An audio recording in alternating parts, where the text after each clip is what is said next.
Welcome to my Channel Deep Sleep Mission-DSM. As we begin, I would be delighted if you could share your location in the comments below. It's truly inspiring to witness how far this content travels and to connect with viewers from across the world. The sound of ticking should be constant, rhythmic, predictable. But when every clock in your house freezes at the exact same moment, night after night, you start to wonder if time itself is trying to tell you something or warn you. I'm about to share something that happened to me last month in my suburban home in Millbrook, Connecticut. Something that still makes my hands shake when I think about it. If you're listening to this alone, especially if it's late at night, you might want to check your own clocks, just to be sure. And now, the story begins. My name is Sarah Chen, and I've always been particular about time.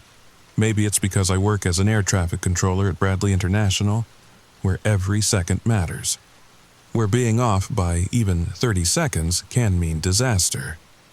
So, when I moved into my 2-story colonial on Elm Street last October, the first thing I did was synchronize every clock in the house. The grandfather clock in the hallway, the digital alarm on my nightstand, the microwave in the kitchen, even the old analog clock in the guest bedroom that came with the house, all perfectly aligned, all ticking in unison. That's why I noticed immediately when something went wrong. It was a Tuesday night, or technically Wednesday morning. I'd woken up with that heavy feeling you get when your body knows it's too early to be conscious. The room was pitch black, save for the red glow of my alarm clock. 3:17 a.m. I groaned and rolled over, trying to fall back asleep. But something felt off. Usually, I could hear the grandfather clock's pendulum swinging downstairs. Its deep tick-tock was like a heartbeat for the house. But now, silence. Maybe it needs winding, I thought. Though I'd just wound it on Sunday, I dragged myself out of bed, my bare feet finding the cold hardwood floor. The house felt different at night. During the day, it was all sunshine through lace curtains and the smell of coffee. But at 3 a.m., shadows seemed to pool in corners I'd never noticed before. The grandfather clock stood sentinel in the hallway, its brass pendulum frozen mid-swing. The hands pointed to 3:17. Weird, I muttered, reaching for the winding key. That's when I noticed the wall clock in the living room also stopped, also at 3:17. A chill ran down my spine. Though I told myself I was being ridiculous. Power surge, maybe, but that wouldn't affect the wind-up clocks. I checked the kitchen. The microwave display, 3:17. The oven, 3:17. Even my battery-powered clock radio in the den, 3:17. Every single clock in my house had stopped at exactly the same time. I stood in my kitchen, heart hammering, trying to make sense of it. The refrigerator hummed. The dishwasher's cycle light blinked. The power was clearly on. So why? Then I heard it, or rather, I felt it. You know that sensation when someone's watching you, that prickle at the base of your neck? I turned slowly, expecting to see, I don't know what I expected to see. The kitchen was empty, but through the window above the sink, I could have sworn I saw movement in the backyard. Just a flash of something pale against the October darkness. I grabbed my phone to check the time. 3:24 a.m. So time hadn't actually stopped. Just my clocks. All of them. Simultaneously. I spent the next hour resetting every timepiece in the house, telling myself there had to be a logical explanation. Maybe some kind of electromagnetic pulse? I'd heard about those. They could affect electronics, though that didn't explain the mechanical clocks. By 4:30, everything was ticking normally again. I made myself some chamomile tea, sat at the kitchen table, and tried to shake the feeling that something fundamental had shifted in my house, in my life.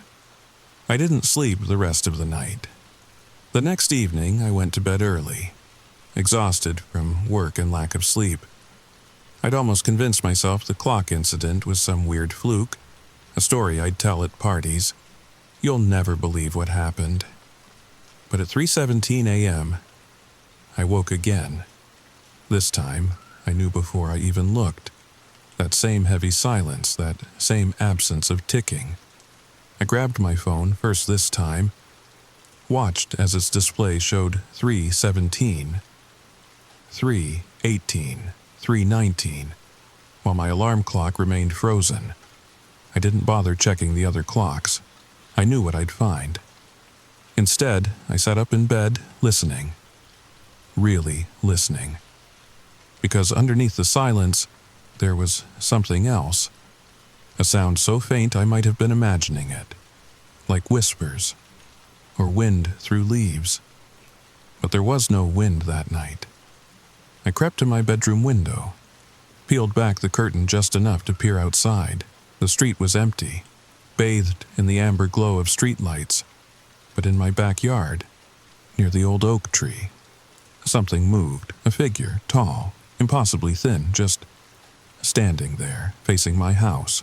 I stumbled backward, heart racing, and when I looked again, nothing. Just the oak tree's twisted branches casting shadows across the lawn. You're seeing things, Sarah. Sleep deprivation does that. But I couldn't shake what I'd seen, or thought I'd seen. The proportions had been all wrong. Too tall, too stretched. Like someone had taken a normal person and pulled them like taffy. I didn't reset the clocks that night. I just sat in my bedroom with all the lights on, waiting for dawn. The next day at work I made mistakes, small ones, but in air traffic control there's no such thing as a harmless error. My supervisor Tom pulled me aside. "Sarah, you okay? You seem distracted." I almost told him, almost said, "Every clock in my house stops at 3:17 a.m., and I think someone's watching me." But how crazy would that sound? "Just having trouble sleeping in the new house," I said instead. "You know how it is. New sounds, new shadows." Tom nodded sympathetically. "Take the weekend, get some rest. This job requires you at 100%. That night, I tried something different. I set up my phone to record video, positioned it to capture both my alarm clock and the window. If something was happening, I'd have proof, but first, I did something else. I called my sister in Seattle. Emma picked up on the third ring. "Sarah, it's like midnight here. What's wrong?" I just needed to hear your voice.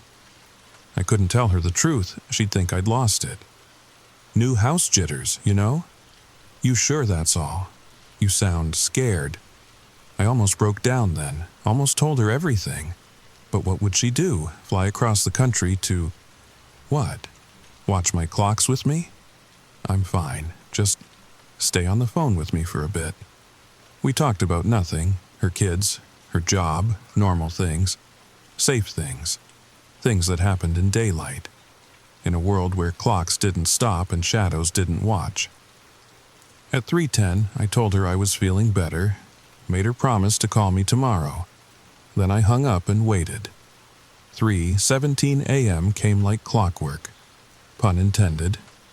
I woke to that familiar silence, reached for my phone, and watched the recording back. What I saw made my blood run cold. The video showed my alarm clock ticking normally until 3:16, then at 3:17 exactly, it stopped. But that wasn't the terrifying part. In the reflection on the clock's face, barely visible, was my window. And in that window, for just 3 seconds, was a face, not human, not quite. The features were in the right places, but wrong. Eyes too large, mouth too wide. And it wasn't looking at the clock, it was looking at me, at the camera, like it knew I was recording. I dropped the phone, hands shaking so badly I couldn't pick it up again for several minutes. When I finally did, when I tried to replay the video, the file was corrupted, nothing but static. I didn't sleep for the next 2 days. Couldn't. Every shadow made me jump. Every creak of the house sent my heart racing. I called in sick to work, spent my time researching. First, I looked into the house's history. Nothing dramatic, built in 1952, 3 previous owners. The last one, an elderly woman named Margaret Mills, had lived there for 40 years before passing away peacefully in her sleep. At least, that's what the record said. I dug deeper, found an old article in the Millbrook Gazette archives. Margaret Mills had complained to the police multiple times in her final years about prowlers and peeping toms. The police never found anyone. The neighbors thought she was going senile. But one detail made my skin crawl. In her last report, filed just 2 weeks before her death, she'd mentioned that her clocks kept stopping. The officer had noted it as evidence of her declining mental state. I needed to know more. The Millbrook Historical Society was housed in a converted Victorian near the town center. The volunteer behind the desk, a sweet woman named Dorothy, lit up when I mentioned Elm Street. "Oh, you bought the Mills place. How wonderful.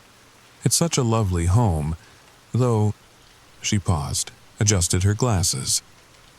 There were some peculiar stories about that property. Before it was developed, I mean. What kind of stories? Dorothy disappeared into the back room, returned with a leather-bound journal. This was kept by one of the original surveyors of the area, 1887. He mentions that particular plot of land several times. She opened to a bookmarked page. The handwriting was cramped, faded, but still legible. The natives avoid this ground. They say it is a thin place where time moves strangely. I myself have noticed my pocket watch behaves erratically here. It stops, always at 17 minutes past the hour, though which hour seems to vary. The men are growing uneasy. They report feeling watched, especially during the pre-dawn hours. I photographed the page with trembling hands. Can I see more? Dorothy flipped through several entries. Each one made my skin crawl more than the last.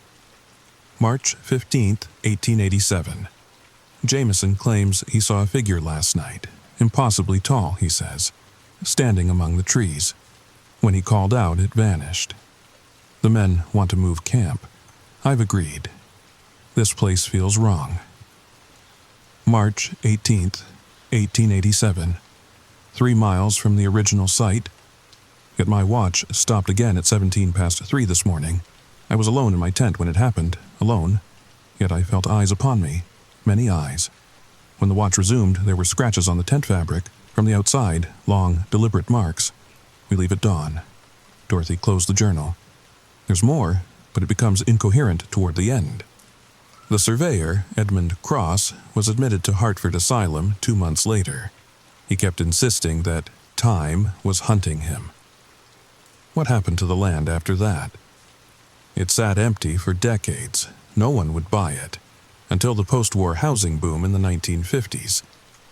Developers didn't care about old stories. They just saw prime real estate. I thanked Dorothy and left, but not before she grabbed my arm. "Dear, if you're experiencing anything unusual, there's someone you should talk to. Professor Marcus Webb at Central Connecticut State. He studies, well, let's call them temporal anomalies. He's helped others from your street. Others. Plural." I met Professor Webb the next day in his cluttered office. He was younger than I'd expected, maybe 40, with intense green eyes behind wire-rimmed glasses. "Miss Chen," he said before I could even introduce myself properly. "Elm Street. The clocks stop at 3:17. You've seen it, the Thin Man. How did you..." "Because you're the 4th person from that street to find me in the last decade. Please, sit. Tell me everything." I did, every detail. He listened without interrupting, occasionally jotting notes in a leather journal disturbingly similar to the surveyor's. When I finished, he leaned back. "What do you know about liminal spaces? Like airports, places of transition?" "Exactly, but time has liminal spaces too. Moments of transition. 11:59 to midnight, 2:59 to 3 o'clock during daylight savings, and 3:17 a.m. Well, that's special. Why? Nobody knows for certain, but across cultures, across centuries, 3:17 a.m. appears again and again. Deaths, disappearances, hauntings. It's as if the universe hiccups at that precise moment. He pulled out a folder, spread photographs across his desk. My blood ran cold. They were all different, taken in different decades, judging by the quality, but they all showed the same thing: a tall, impossibly thin figure, sometimes in windows, sometimes in doorways, sometimes just standing in the background of family photos, unnoticed until later. "We call it the chronophage," he said quietly, "the time eater. It exists in the spaces between moments, feeding on temporal energy, and it's drawn to people like you. People like me, those who live by the clock, who measure their lives in precise increments. Air traffic controller, that's perfect for it. You're a beacon of temporal regularity in a chaotic world." He showed me more files, case studies. A train conductor in 1953 whose clocks stopped at 3:17. He was found 3 days later, aged 30 years overnight. A Swiss watchmaker in 1978 who reported similar experiences. She disappeared entirely, leaving behind only a room full of stopped clocks. "But there have been survivors," Webb said, noting my growing panic. "People who broke the pattern, who refused to be prey." That's when he told me about the confrontation method, similar to what the waitress had said, but with more detail, more warnings. When you face it, and you must face it, you cannot show fear. Fear is temporal. It exists in the anticipation of future events. The chronophage feeds on that. You must exist purely in the present moment. No past, no future. Just now. He gave me a small device, looked like an old pocket watch. This might help. It's been modified. When the clocks stop, click it 3 times. It won't stop the chronophage, but it might confuse it, give you an edge.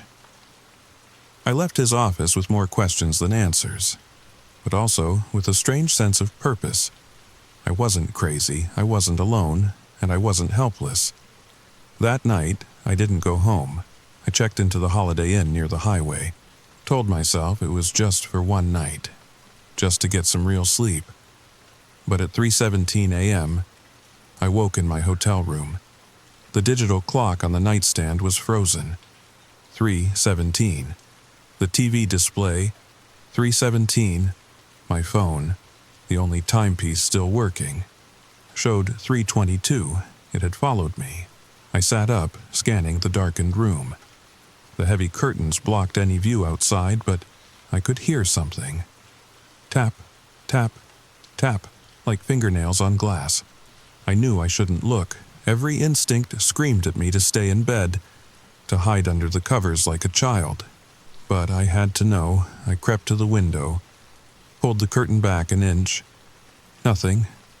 Just the parking lot, empty except for a few cars. But on the window itself, on the outside, were marks. Long, thin scratches in the glass, fresh ones, still catching the light from the parking lot lamps. And in the reflection, just for a moment, I saw it, standing behind me, inside the room. I spun around. Nothing there. But the bathroom door, which I'd definitely closed, was now open. Just a crack. Just enough to see the darkness beyond. I grabbed my keys and ran. Didn't even put on shoes. Just ran. Down the hallway. Past the confused night clerk. Out into the parking lot. I drove for an hour. No destination in mind. Just away. Eventually, I pulled into a 24-hour diner off Route 84. Ordered coffee with shaking hands. Tried to think. Whatever this was, it wasn't tied to the house. It was tied to me now, following me, growing bolder.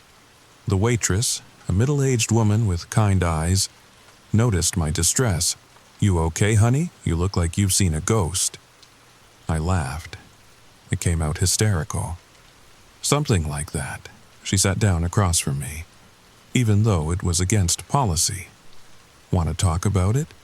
And for some reason, maybe because I was exhausted, maybe because she reminded me of my mom, I told her everything. The clocks, the figure, the scratches on the window. She listened without interrupting. When I finished, she was quiet for a long moment. "My grandmother used to tell stories," she said finally, "about things that exist in the spaces between seconds. Creatures that feed on time itself. She said they're drawn to people who are precise, punctual, people who measure their lives in minutes and seconds. That's..." I wanted to say crazy, but was it any crazier than what I'd experienced? She said they follow patterns, always appear at the same time, because that's when they're strongest, when time hesitates. The waitress stood up. She also said there's a way to break the pattern, but it's dangerous. "Tell me, you have to catch it. At 3:17, not hide, not run, face it. And when all the clocks stop, you have to be the one who makes time move again." I went home that morning, not because I was brave, because I was tired of running. If this thing, whatever it was, had attached itself to me, then running was pointless. I spent the day preparing, bought battery-powered lanterns, placed them throughout the house, set up 3 cameras, different angles, all with fresh memory cards, and in the center of my living room, I arranged every clock I owned in a circle, 13 in total, all synchronized.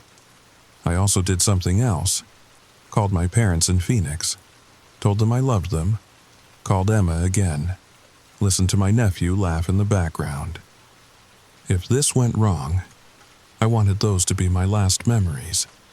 Not fear, not darkness, love. I wrote a letter, sealed it, addressed it to Professor Webb. Inside, I detailed everything. If I disappeared, at least someone would know the truth. As night fell, I prepared myself mentally. No fear, Webb had said. Exist in the present. I practiced meditation techniques I'd learned years ago. Focused on my breathing, on the here and now. At 2:30 a.m., something unexpected happened. My doorbell rang. I peered through the peephole. Mrs. Patterson from next door stood on my porch, wearing a nightgown and slippers. Her eyes were vacant, staring. "Mrs. Patterson," I called through the door. "Are you okay?" "The clocks," she said, her voice flat, mechanical. "I heard them stop. Did you hear them stop, Sarah?" A chill ran down my spine. "Go home, Mrs. Patterson. Lock your doors." "It's almost time," she continued, as if I hadn't spoken. 17 past 3. It's always 17 past 3. Has been since I was a little girl. Since I lived on this street the first time. First time? Mrs. Patterson had told me she'd just moved here from Florida 2 years ago. "Tick-tock," she whispered. "Tick-tock. Time to feed the hungry minutes." Then she turned and walked away. Not toward her house, but down the street, into the darkness. I wanted to follow, to help, but I knew it was a trap. A distraction. The chronophage was already playing games. I went back to my circle of clocks, sat in the center, waited. 3 a.m. I sat in the center of the circle, watching the clocks tick in unison. My heart kept time with them. Tick-tock, tick-tock, 3:10 a.m. The house began to feel different, colder. The shadows seemed to deepen, to gain weight. 3:15 a.m. I heard it. Footsteps on the porch, slow, deliberate. The doorknob rattled, even though I knew I'd locked it. 3:16 a.m. The footsteps moved around the house, past the living room window, past the kitchen, circling, like a predator stalking prey. 3:17 a.m. The clocks stopped, all of them, in perfect unison. The sudden silence was deafening, and then the front door opened. I hadn't heard it unlock, it simply opened. And there it stood. The waitress's grandmother had been wrong about one thing. This wasn't a creature that existed between seconds. This was something that existed outside time altogether. Something that had found a crack in reality at 3:17 a.m. and was using it to enter our world. It had to duck to fit through the doorway. Its limbs were too long, joints in the wrong places. Its face, I can't properly describe its face, features that shifted and blurred, like looking at someone through running water. It moved into the room with horrible grace, approaching the circle of frozen clocks, approaching me. But I remembered what the waitress had said. When time stops, be the one who makes it move again. I reached for the nearest clock, an old wind-up alarm clock, and forced the minute hand forward. It resisted, like moving through molasses, but it moved. 3:18. The creature made a sound. Not quite a scream, not quite static, the sound of time being torn. I grabbed another clock, pushed the hands forward, 3:18. The creature stumbled. Its form flickered, becoming more transparent. Another clock. Another. Each one harder than the last, like the universe itself was fighting me. But I kept going. 3:18, 3:18, 3:18. With each clock I changed. The creature grew weaker. Its horrible limbs began to fold in on themselves. The doorway it had entered through began to shrink. The last clock was the grandfather clock. I had to leave the circle to reach it. Had to pass within inches of the writhing thing. It reached for me. Fingers like icicles brushing my arm. Burning cold, but I made it. Grabbed the clock hands. Forced them forward. 3:18. The creature shrieked. A sound that shattered 2 windows and made my ears bleed. Then it collapsed, folding in on itself like origami in reverse, until it was gone. The front door slammed shut. The clocks began ticking again. All of them. In perfect synchronization. But something else happened. Something Professor Webb hadn't warned me about. As the chronophage vanished, I saw things. Flashes. Memories that weren't mine. The surveyor, Edmund Cross, stumbling through the woods. Clocks hanging from every tree branch. All stopped at 3:17. Margaret Mills, younger, standing in this very room, facing the same creature.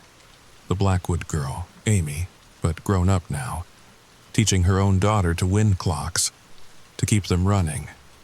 Always running. And more. Dozens of people. Hundreds. All connected by this moment, this place, this thing that fed on time. I understood then. The chronophage wasn't destroyed. It was merely displaced, pushed back to wherever such things wait, and it would return. Maybe not to me. Maybe not to this house. But somewhere, somewhen, another person would wake at 3:17 to silent clocks and watching shadows. The modified pocket watch Webb had given me was cracked, its face spider-webbed with fractures. Inside, impossibly. The gears were running backward. I collapsed on the floor. Exhausted. Triumphant. And then I noticed something that made my victory turn to ash. The cameras I'd set up. All 3 of them. Their displays showed the same thing. 3:17 a.m. They'd been recording the whole time, but according to them, no time had passed at all, which meant there would be no evidence, no proof, nothing to show that any of this had been real. I checked the footage anyway, static, all of it. Nothing but static and, if you listened carefully, the sound of ticking clocks. It's been 3 weeks now. The clocks haven't stopped again. I sleep through the night, mostly, but sometimes, at 3:17 a.m., I still wake up and I listen, just to make sure they're still ticking, because I know something now, something that keeps me awake some nights. The creature wasn't unique. It was just one of many. pressing against the thin spots in reality, waiting for time to hesitate. And there are so many thin spots, so many moments when time stutters. 11:11, 12:34, 4:44. How many of them are watching? How many are waiting? I still work at the airport, still track time down to the second. But I've made some changes. I've removed most of the clocks from my house, kept just a few, enough to know what time it is, but not enough to create a pattern, not enough to attract attention. I stay in touch with Professor Webb. He tells me I'm one of the lucky ones, that my confrontation was clean. Some people, the chronophage leaves pieces behind, temporal echoes. They see moments before they happen, live Tuesday before Monday, age backward every third Thursday. Mrs. Patterson never came home that night. The police found her 3 states away, with no memory of how she got there. She claimed she'd lost a week, though only 8 hours had passed. She moved away shortly after. I don't blame her. But I know it's still out there, or others like it, because sometimes, just sometimes, when I'm driving home late at night, I'll pass a house where every window is lit, where someone else is awake at 3:17 a.m., checking their clocks, making sure they're still ticking, and I wonder if I should stop. Knock on their door, warn them. But what would I say? How do you tell someone that time itself can be a trap, that punctuality can be a curse, that there are things waiting in the moments between moments? Hungry for those who measure their lives too precisely? You don't. You can't. All you can do is hope they figure it out in time. Before the clocks stop, before the door opens, before they learn what I learned. Some things are meant to remain outside of time, and some doors, once opened, can never truly be closed. But there's one more thing I haven't told you, one detail that keeps me awake even now, weeks later. After the confrontation, after the chronophage vanished, I found something in my backyard, near the old oak tree where I'd first seen it standing. The ground was disturbed, churned up like something had been digging, or climbing out. I got a shovel, started digging. 3 feet down, I found them. Clocks, dozens of them, all different types, different eras. Pocket watches from the 1800s, digital watches from the 1980s. Even a sundial cracked down the middle, and with them, photographs. Faded, water-damaged, but clear enough to see faces. People I didn't recognize, but who all shared the same expression, the same hollow eyes of someone who'd seen time itself become predator. I brought them to Professor Webb. He went pale when he saw them. "Trophies," he whispered. "It keeps trophies. From the people it takes?" "No." His voice was barely audible. "From the ones who got away, the ones who fought back. These are warnings, or promises." He showed me something else then. A map of the United States covered in red pins. Hundreds of them. Each marking a place where clocks had stopped at 3:17, where someone had encountered the chronophage. "It's not just one creature," he explained. "It's a species. They exist in the temporal breaks, the cracks in time, and they're spreading." "Why are you telling me this?" "Because you survived a direct confrontation. That makes you unique and dangerous to them." He leaned forward. "They'll remember you, Sarah. Your temporal signature is burned into their perception. They know you can hurt them. So, what do? Live your life, but stay vigilant. And if you ever meet someone else who mentions stopped clocks, strange figures, lost time, send them to me. We're building a network. Survivors, fighters. People who understand that time isn't just a measurement, it's a battlefield." I took his card, joined his network, started attending meetings in the basement of a Hartford library. Others like me, people who'd stared into the temporal abyss and lived. We share strategies, warning signs, Protection methods. Did you know salt disrupts temporal fields? That running water creates a kind of chronological static? That certain frequencies, 417 hertz specifically, can mask your temporal signature? I learned all this and more, became somewhat of an expert in temporal defense, even helped a few people, guided them through their own confrontations. But the nightmares never stopped. Every night, I dream of clocks, endless rooms full of them, all ticking at different speeds, different rhythms, creating a cacophony that drives me to the edge of madness. And in the center of it all, the chronophage, waiting, watching. Sometimes I wonder if I really won that night, or if I just postponed the inevitable, because time always wins in the end. We age, we die, we become memories, then forgotten memories, then nothing at all. Maybe that's what the chronophage really is, not a monster, not an alien, just time itself, given form and hunger. The universe's way of reminding us that every second we steal from eternity must eventually be paid back, with interest. But until that payment comes due, I keep living, keep working, keep checking my clocks at 3:17 a.m., just to make sure they're still ticking, because as long as they tick, I know I'm still here, still fighting, still defying whatever waits in the spaces between seconds. And if you've made it this far in my story, perhaps you're a fighter too. Perhaps you've noticed things, felt things, that don't quite fit into the normal flow of time. Perhaps you've woken at 3:17 a.m. for no reason, heart pounding, certain that someone or something was watching. If so, you're not alone. We're out here.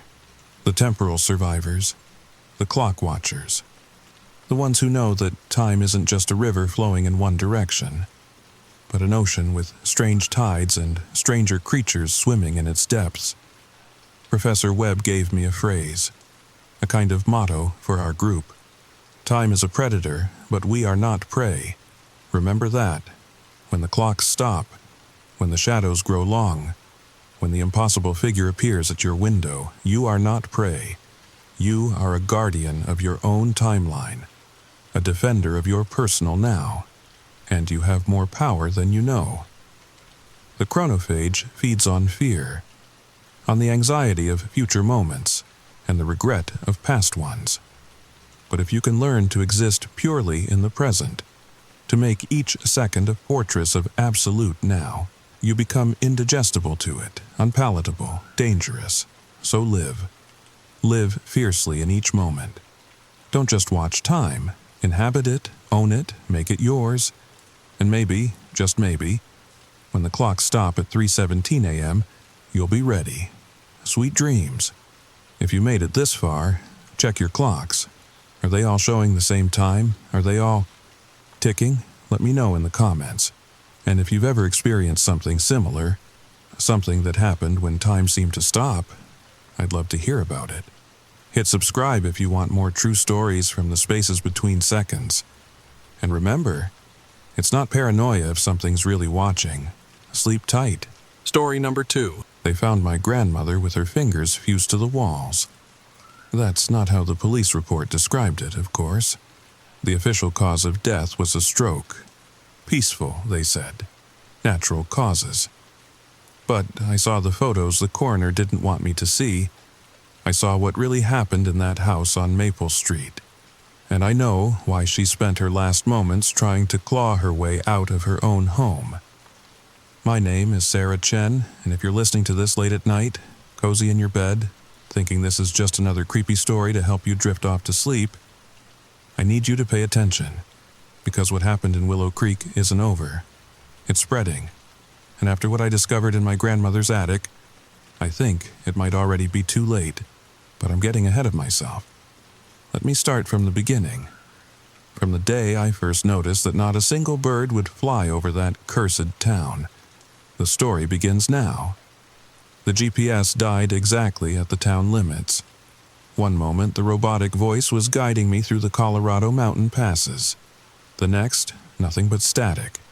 My phone showed full bars, but every app that needed location services just stopped. Like Willow Creek existed in some kind of dead zone that technology couldn't penetrate. I pulled over at the rusted sign marking the town entrance.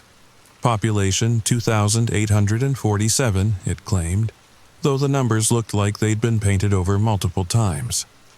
Each layer slightly different: 3,492, 2,901, 2,847.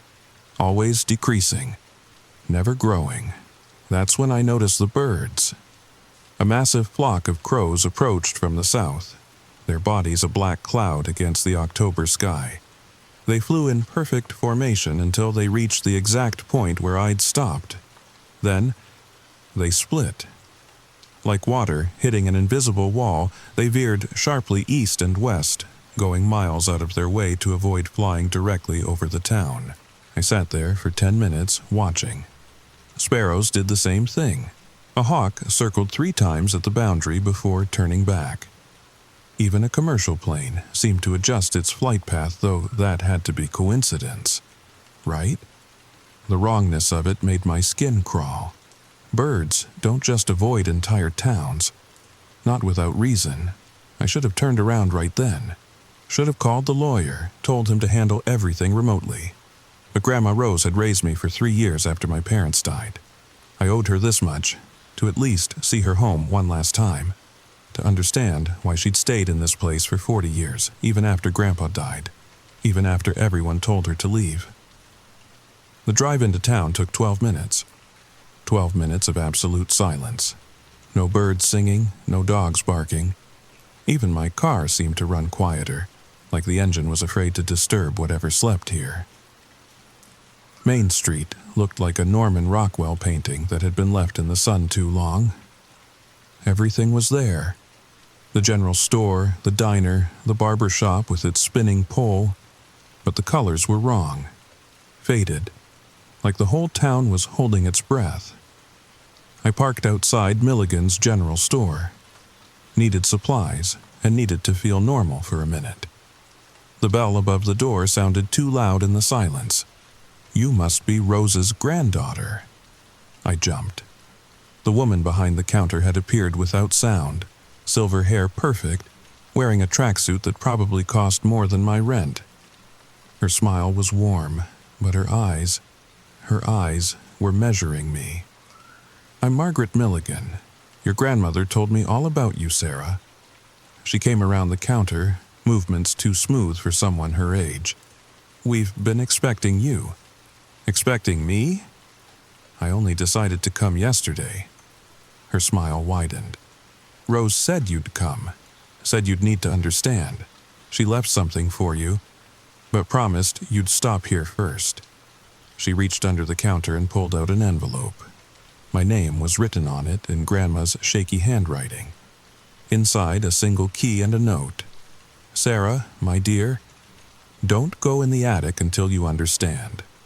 The birds know. Watch them. Learn why. And whatever you do, don't breathe with it. Rose." "Breathe with what?" I asked. Margaret's face went carefully neutral. "Best you get settled first. The house is on Maple Street, 3rd on the left. Your grandmother was particular about timing. Said you'd know when you were ready." She walked me to the door, her hand on my elbow just firm enough to be guiding rather than friendly. "One more thing, Sarah. The town has rhythms, patterns. You'll notice them soon enough. When you do," she squeezed my arm, "try not to join them."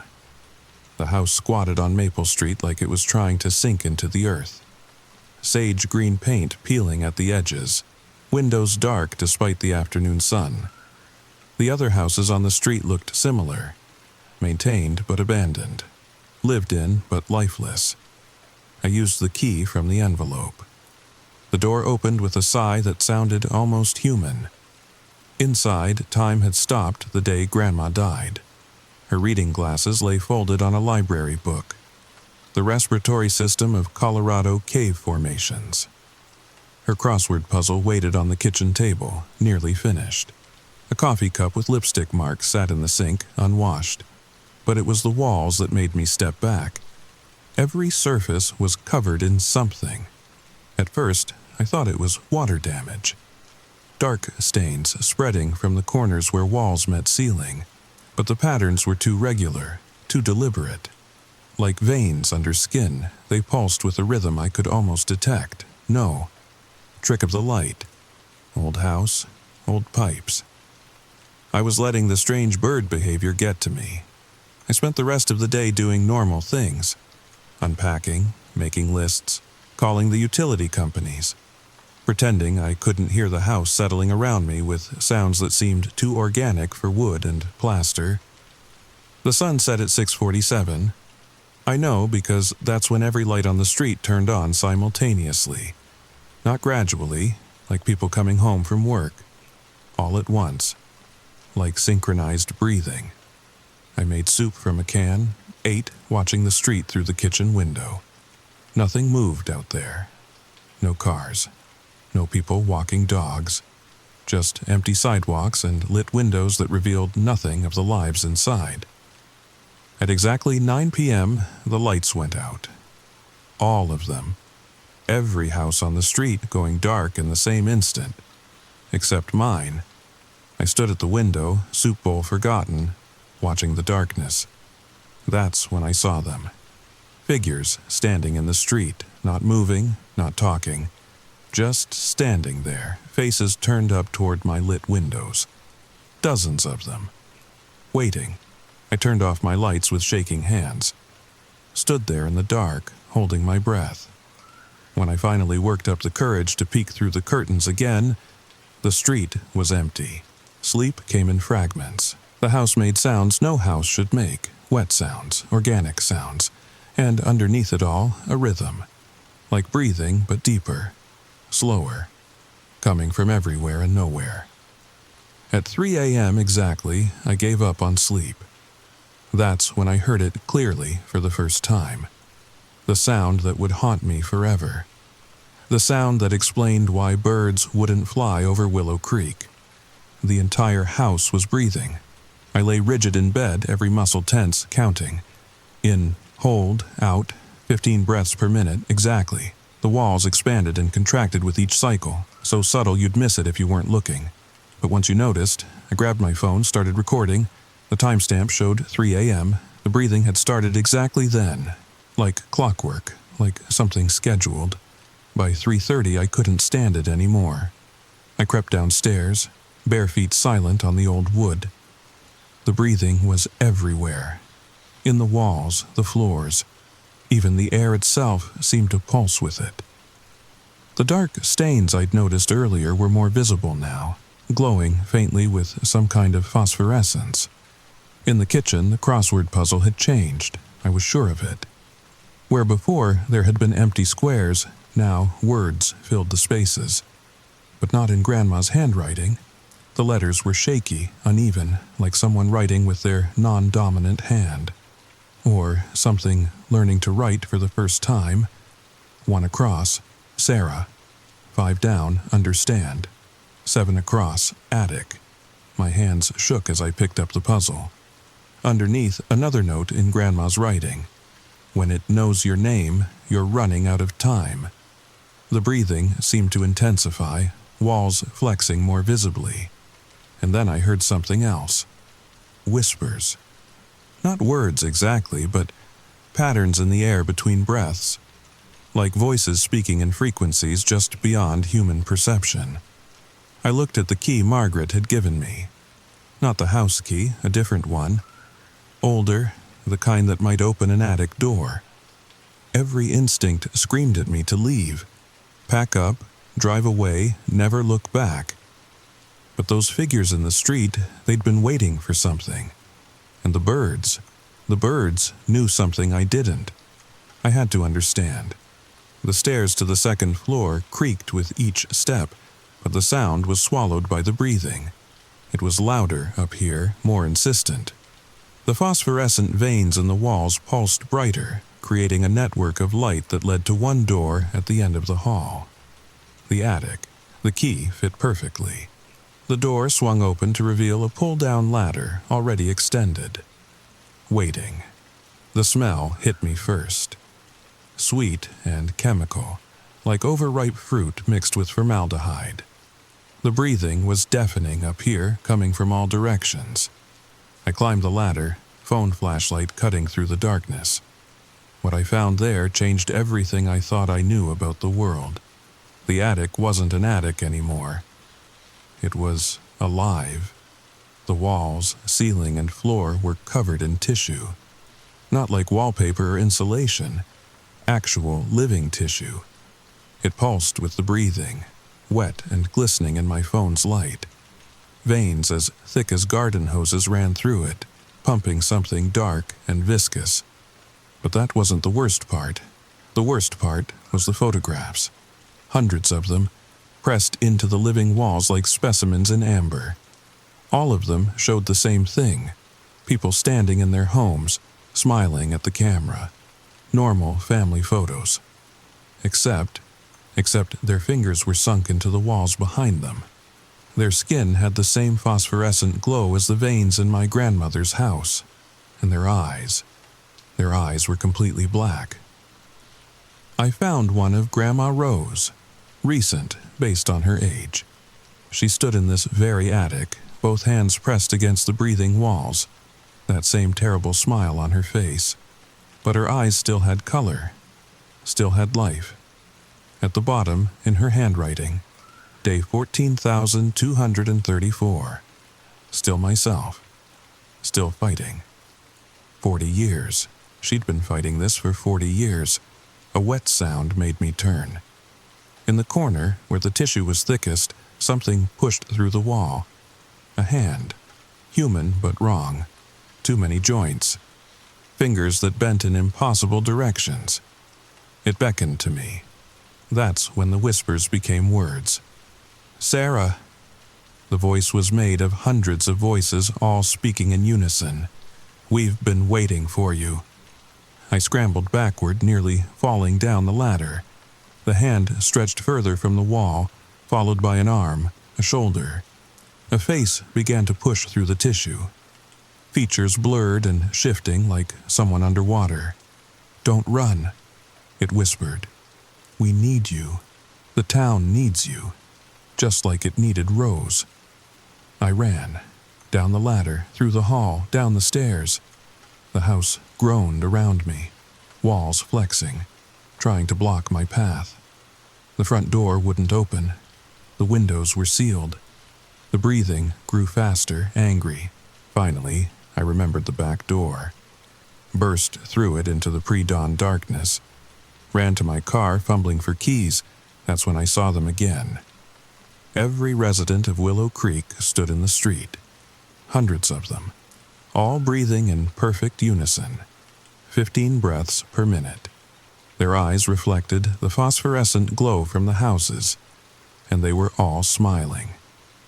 "She's not ready," one of them said. Margaret Milligan stepped forward from the crowd. "But she will be. They always are in the end." I got in my car, locked the doors, started the engine. But as I drove through those crowds of breathing people, I understood something terrible. My own breathing had synced with theirs. I was already becoming part of it. I made it 3 miles out of town before the seizure hit. One moment I was driving, hands death-gripped on the wheel. The next, my lungs simply stopped working. Not like holding your breath, like forgetting how to breathe entirely. My body convulsed, the car swerving across the empty road. Somehow, I managed to pull over before blacking out. I woke up in the Willow Creek Medical Center. Clean white walls, smell of antiseptic, normal hospital sounds. For a moment, I thought I'd imagined everything. Then I tried to sit up and realized I was strapped to the bed. "Please don't struggle." Dr. Patricia Hendricks stood at the foot of my bed, clipboard in hand. Middle-aged, kind eyes, looking exactly like a small-town doctor should. Except for the way she breathed. That same measured rhythm. 15 breaths per minute. "What did you do to me?" She pulled up a chair, sitting close enough that I could see the faint phosphorescent veins under her skin. "We didn't do anything, Sarah. Your body did it to itself. You tried to leave while synchronized. The breathing doesn't like that. The breathing, that's what we call it, though it has older names. The Arapaho who lived here centuries ago called it the Earth's lung. The miners in 1962 called it the devil's breath before they were absorbed. She unstrapped my arms, helping me sit up. Your grandmother never told you the real story, did she? She wanted to protect you. Thought if you never knew, you'd never be claimed. Claimed? Dr. Hendricks went to the window, gesturing for me to join her. Outside, Willow Creek looked perfectly normal in the morning sun. People walking dogs, kids riding bikes, a postman making deliveries. In 1962, the Hadley Mining Company was drilling a new shaft. They broke through into a cavern system that shouldn't have existed. The geology was all wrong, but what they found down there... She paused. Have you ever wondered if the Earth itself might be alive? Not metaphorically, literally. A single vast organism that we live on like bacteria on skin? I stayed silent, watching a kid bounce a ball in perfect rhythm. 15 bounces per minute. They found proof, a massive organ system kilometers deep, living tissue older than multicellular life, breathing, thinking in its slow way. And when they broke through, they woke it up. That's impossible. Is it? You've seen the walls, felt the breathing. Your grandmother spent 40 years documenting it. She handed me a thick folder. Her real research. Not the newspapers in the attic. Those were for visitors. This is the truth. I opened the folder. Medical charts, tissue samples, photographs of the thing underground. Massive, pulsing chambers that looked more like organs than caves. And growth charts showing how it had spread. It started with the miners, Dr. Hendricks continued. They breathed in the spores, microscopic, undetectable. Within days, they were synchronized. Within weeks, they were changing. The company tried to contain it, sealed the mine, evacuated the town. But it was already too late. A photograph showed miners standing at the shaft entrance. Their skin had that telltale glow. Their fingers were fused together. Their smiles were too wide. It spread through the groundwater, through the air, through the very earth beneath the town. Everyone who stayed more than a few days became infected, synchronized, part of the greater organism. Then why aren't you all like those things in the walls? She smiled sadly. Because we learned to manage it, to live with it instead of fighting it. The breathing doesn't want to destroy us. It wants to incorporate us, to add our consciousness to its own. Some of us found ways to maintain our individuality while still being part of the collective. Your grandmother was one of the best at it, but she died.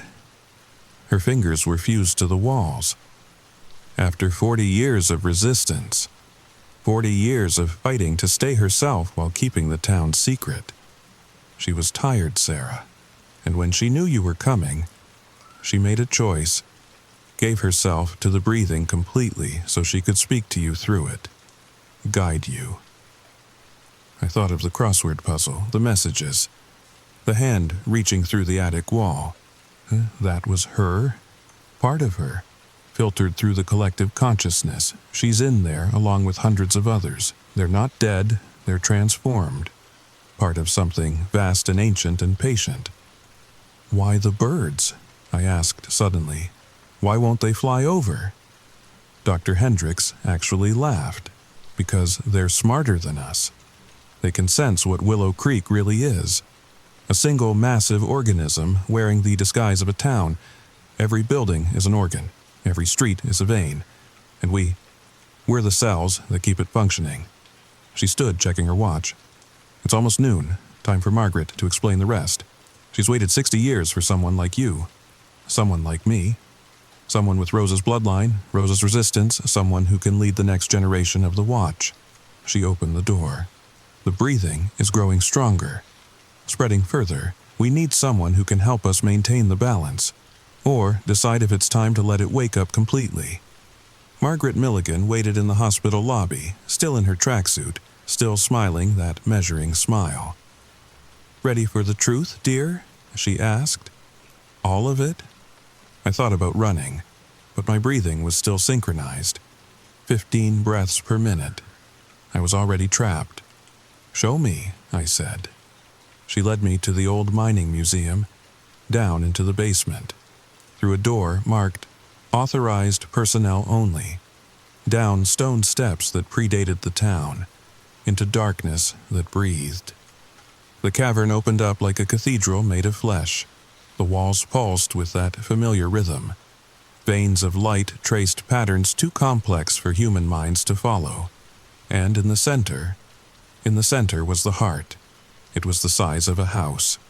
A massive, beating heart of living tissue suspended in the cavern by thick tendrils that disappeared into darkness.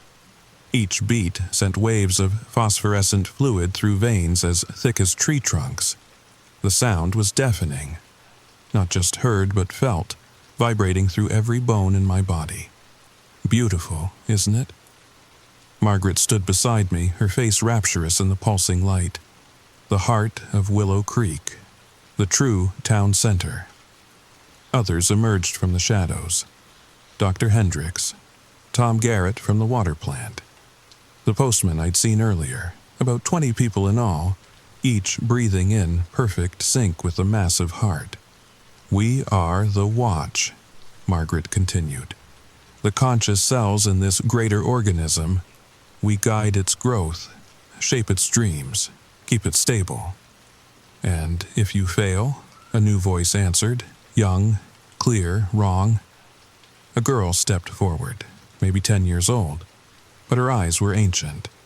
When she breathed, the heart seemed to match her rhythm, not the other way around. "I'm Emma," she said.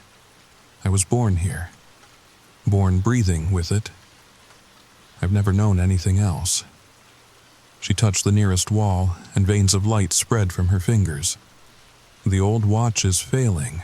People like Margaret, like your grandmother, they resist too much, fight too hard. The breathing needs acceptance, unity. It needs us to stop seeing it as other and start seeing it as self." "She's the future," Tom said quietly. "Kids like her, born into the synchronization. They don't fight it because they don't know there's anything to fight." "But we need a bridge," Margaret added. "Someone who understands both worlds. Someone who can help the transition happen smoothly. Rose chose you, Sarah. Brought you here knowing what you'd find. I didn't choose anything. I backed away, but the cavern had no exit anymore. The entrance had sealed, flesh flowing over stone. Your grandmother's final gift, Emma said, producing a small vial from her pocket. Her extracted consciousness. 40 years of memories and knowledge about the breathing. Drink this, and you'll understand everything she understood, know everything she knew. The vial glowed with that familiar phosphorescence. Inside, something swirled like smoke. Or don't, Margaret said. Try to leave, fight the synchronization, end up like the others who resisted too hard, absorbed completely, consciousness scattered through the collective until there's nothing left of who you were. Those are my only choices. Join you or disappear. There is another option. The voice came from the heart itself. Not heard but felt, vibrating through the cavity of my chest. The watch members fell to their knees, but I remained standing, transfixed. The heart's surface rippled, and a face emerged. Not human. Not anything that had ever been human, but somehow familiar. You could choose to wake me fully, it said. For 60 years I have slept, dreamed, grown slowly, but with the right catalyst, someone of Rose's bloodline, willing to give themselves completely, I could wake, could rise, could spread beyond this valley. No, Margaret struggled to her feet. The balance must be maintained if it wakes fully. If I wake fully, the heart continued, I will transform your world. No more hiding, no more pretending. Humanity will breathe as one, think as one, be as one. The loneliness of individual consciousness will end. You will be part of something magnificent. And everything human will die, Dr. Hendricks whispered. Will it, or will it evolve? Your grandmother wondered the same thing for 40 years. In the end, she chose to join me rather than decide. But you're stronger. You could choose for everyone. The vial in Emma's hand pulsed brighter. I thought about the birds, wise enough to avoid this valley, about the families who'd fled over the decades, about my grandmother, fighting for 40 years to maintain her identity. But I also thought about the loneliness of modern life, the isolation, the disconnect between people even as we lived closer together than ever. Was individuality really worth protecting if it meant being forever alone in our own skulls? I need time, I said. Time is what I have most of, the heart replied. I have slept for millennia. I can sleep a while longer, but not forever. The watch weakens. The young ones, like Emma, feel the pull toward unity. Soon, someone will choose. Better it be someone who understands the weight of that choice. The entrance reopened. Suddenly, I could leave. Take the vial. Emma pressed it into my hand. Learn what Rose knew, then decide. I stumbled out of the cavern, up the stairs into the blazing afternoon sun. The town looked different now that I knew what lay beneath. Every building breathed. Every street pulsed with hidden veins. Every person was a cell in something vast and alien and terrifyingly patient. I made it back to Grandma's house, my house.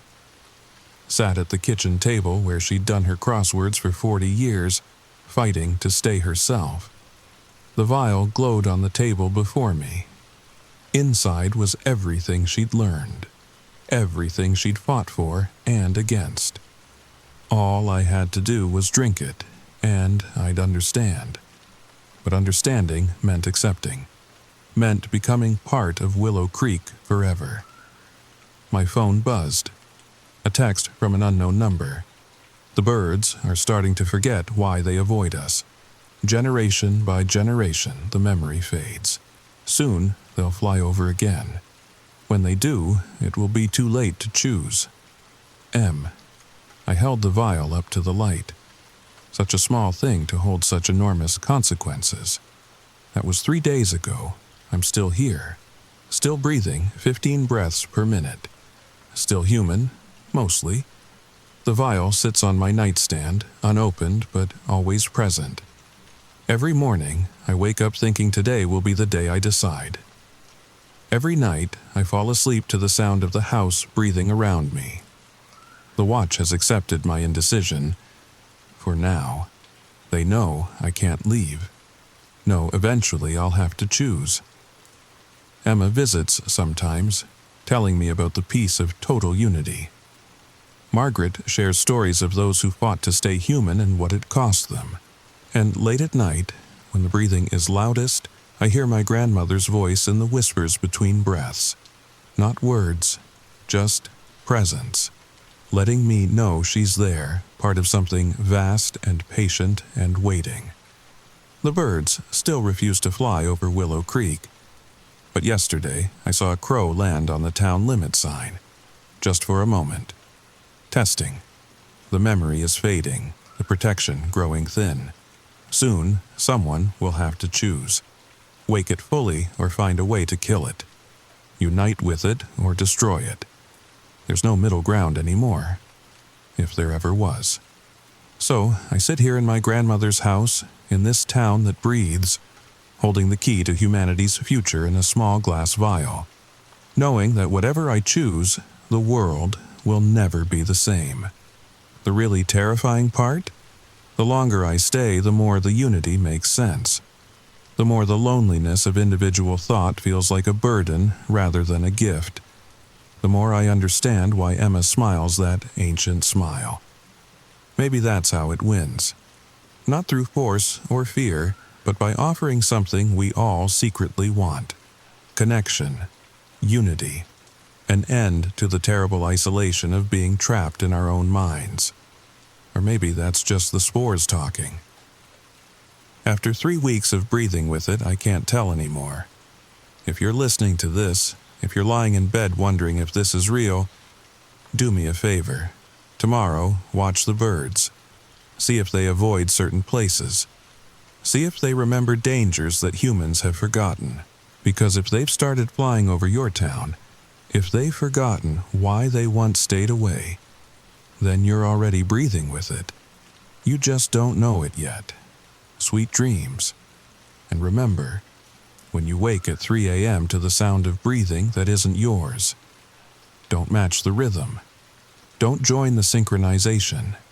Unless, of course, you're ready to be part of something bigger, something patient, something that's been waiting so very long to wake up.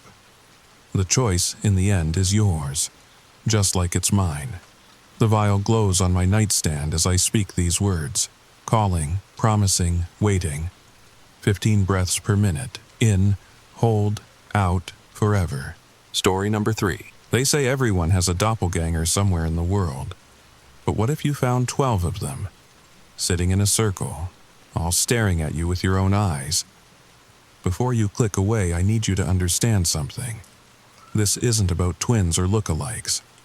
This is about what I discovered in the basement of St. Mary's Community Center in Portland, Oregon, and why I can never look in a mirror the same way again. If you're listening to this alone, maybe turn on a light, just in case. The story begins now. The flyer was taped to the bulletin board at Whole Foods, right between a lost cat poster and someone offering guitar lessons. Finding Your True Self, support group for identity issues, it read in plain Arial font. Meeting every Tuesday at 7 p.m. St. Mary's Community Center, room B12. I almost walked past it. Would have, actually, if my therapist, Dr. Chen, hadn't just suggested I try group therapy. Sarah, she'd said during our last session, sometimes healing happens when we realize we're not alone in our struggles. Not alone. If only she knew how those words would haunt me. That first Tuesday in October, I drove to St. Mary's with a knot in my stomach. The community center sat on Burnside Street, one of those old brick buildings that seemed to absorb the Portland rain into its very bones. The parking lot was nearly empty. Just a few cars scattered under the amber streetlights. I sat in my Honda Civic for 5 minutes, engine off, watching my breath fog the windshield. Identity issues. That's what the flyer said. Did I have identity issues? After 32 years of feeling like I was playing a character in my own life. Yeah, maybe I did. The main entrance was locked. A handwritten note directed support group members to the side door. I followed a narrow path between the building and a chain-link fence, my footsteps echoing off the wet concrete. The side door opened to a stairwell that smelled like old coffee and industrial cleaner. Down. The arrow pointed down. Room B12 was in the basement.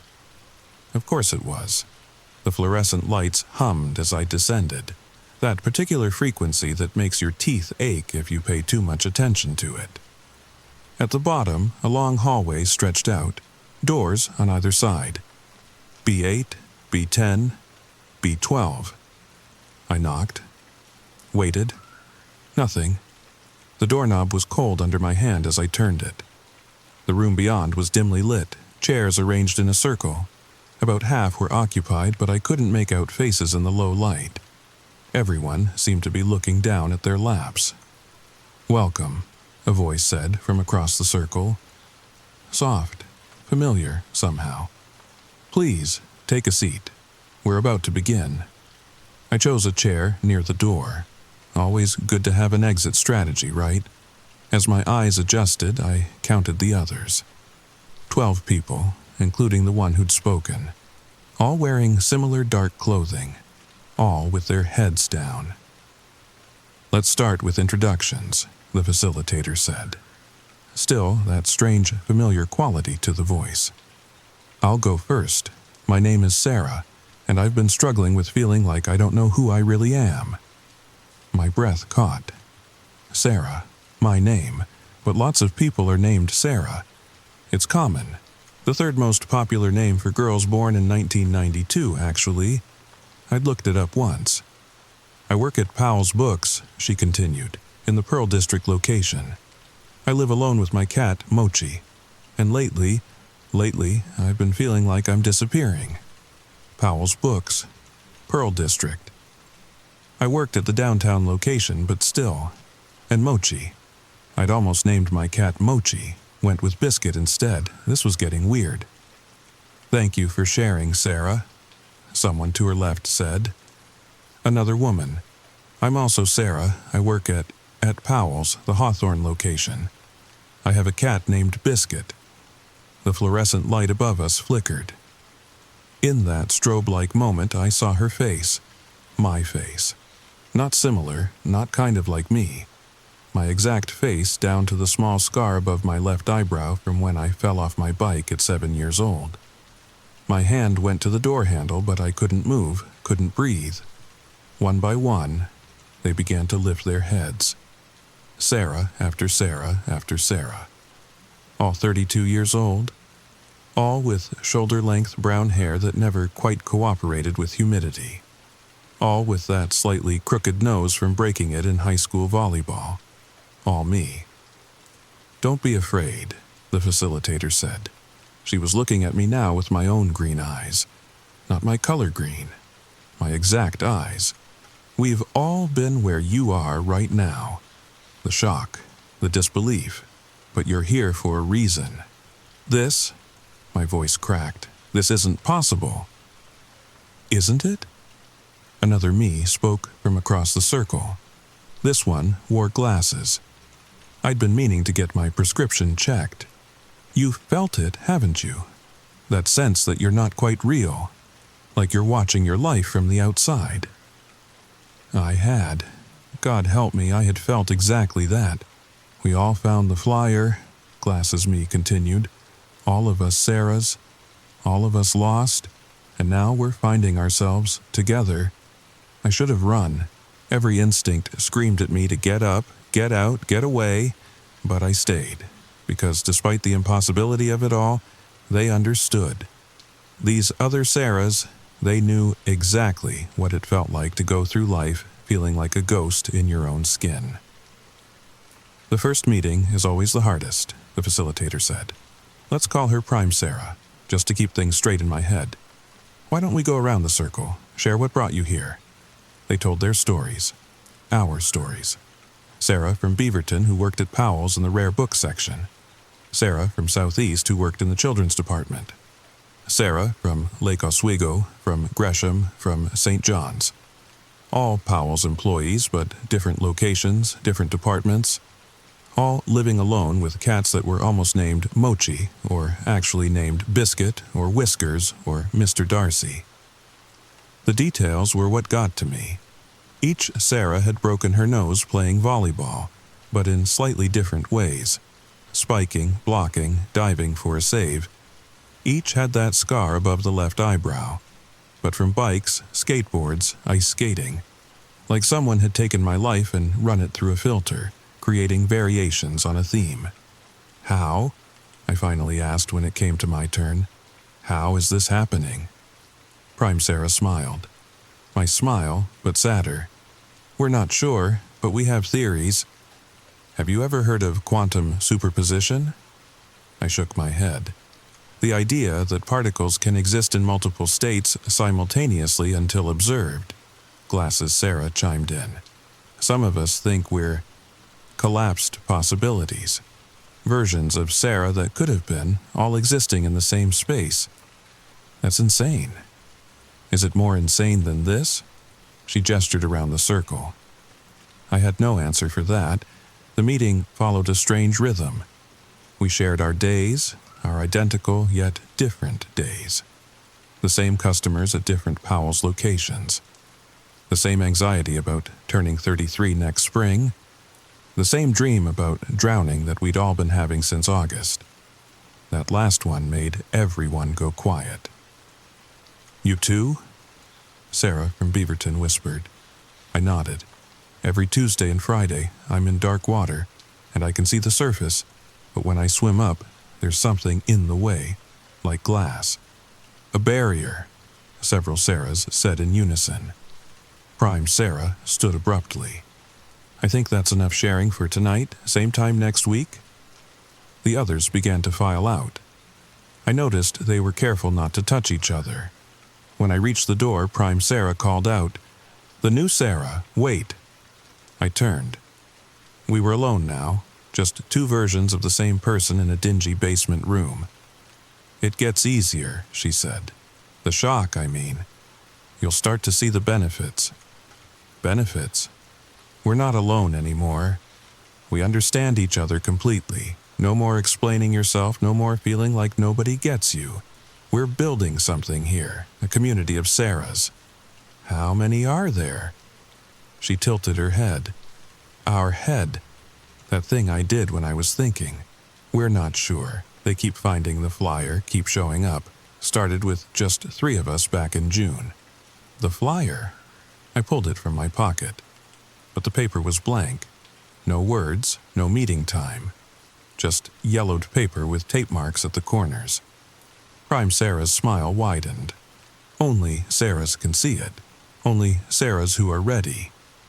I left through that same side door, hurried to my car, but in the parking lot I stopped.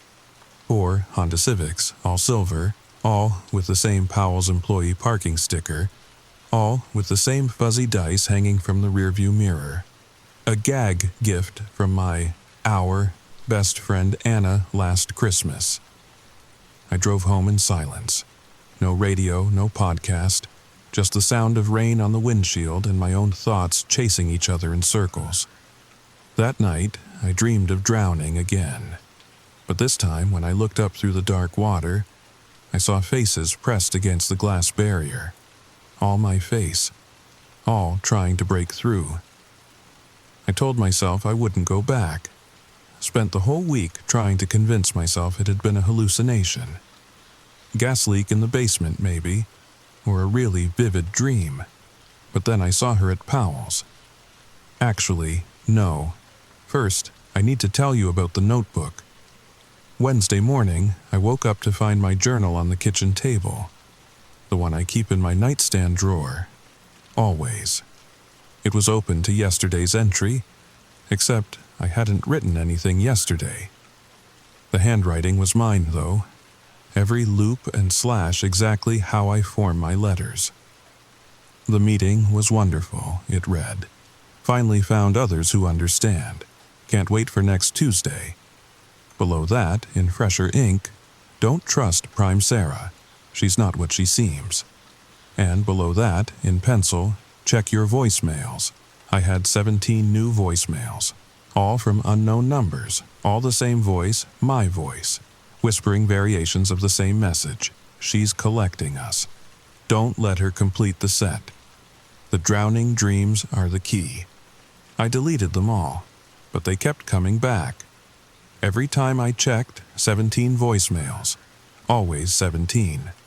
That's when I saw her at Powell's. Wednesday afternoon, I was reshuffling in the fiction section when I glanced toward the information desk. Sarah, with glasses, stood there, helping a customer find a cookbook. My supervisor walked right past her, nodding a greeting like she'd worked there for years. She caught me staring, winked, then went back to her customer as if it was the most normal thing in the world. Thursday, I saw 2 more. One in the coffee shop across the street, reading the exact book I'd bought but hadn't started yet. Another waiting at my usual bus stop, wearing the rain jacket I'd almost purchased last month but decided was too expensive. By Monday, I was seeing them everywhere. Not just glimpses, full sightings. Sarahs living their parallel lives in my city, shopping at my grocery store. Walking dogs in my neighborhood, dogs that looked suspiciously like the golden retriever I'd grown up with. I started taking different routes to work, shopping at different times. But it didn't matter. Portland was filling up with Sarahs, and only I seemed to notice. Anna didn't see them.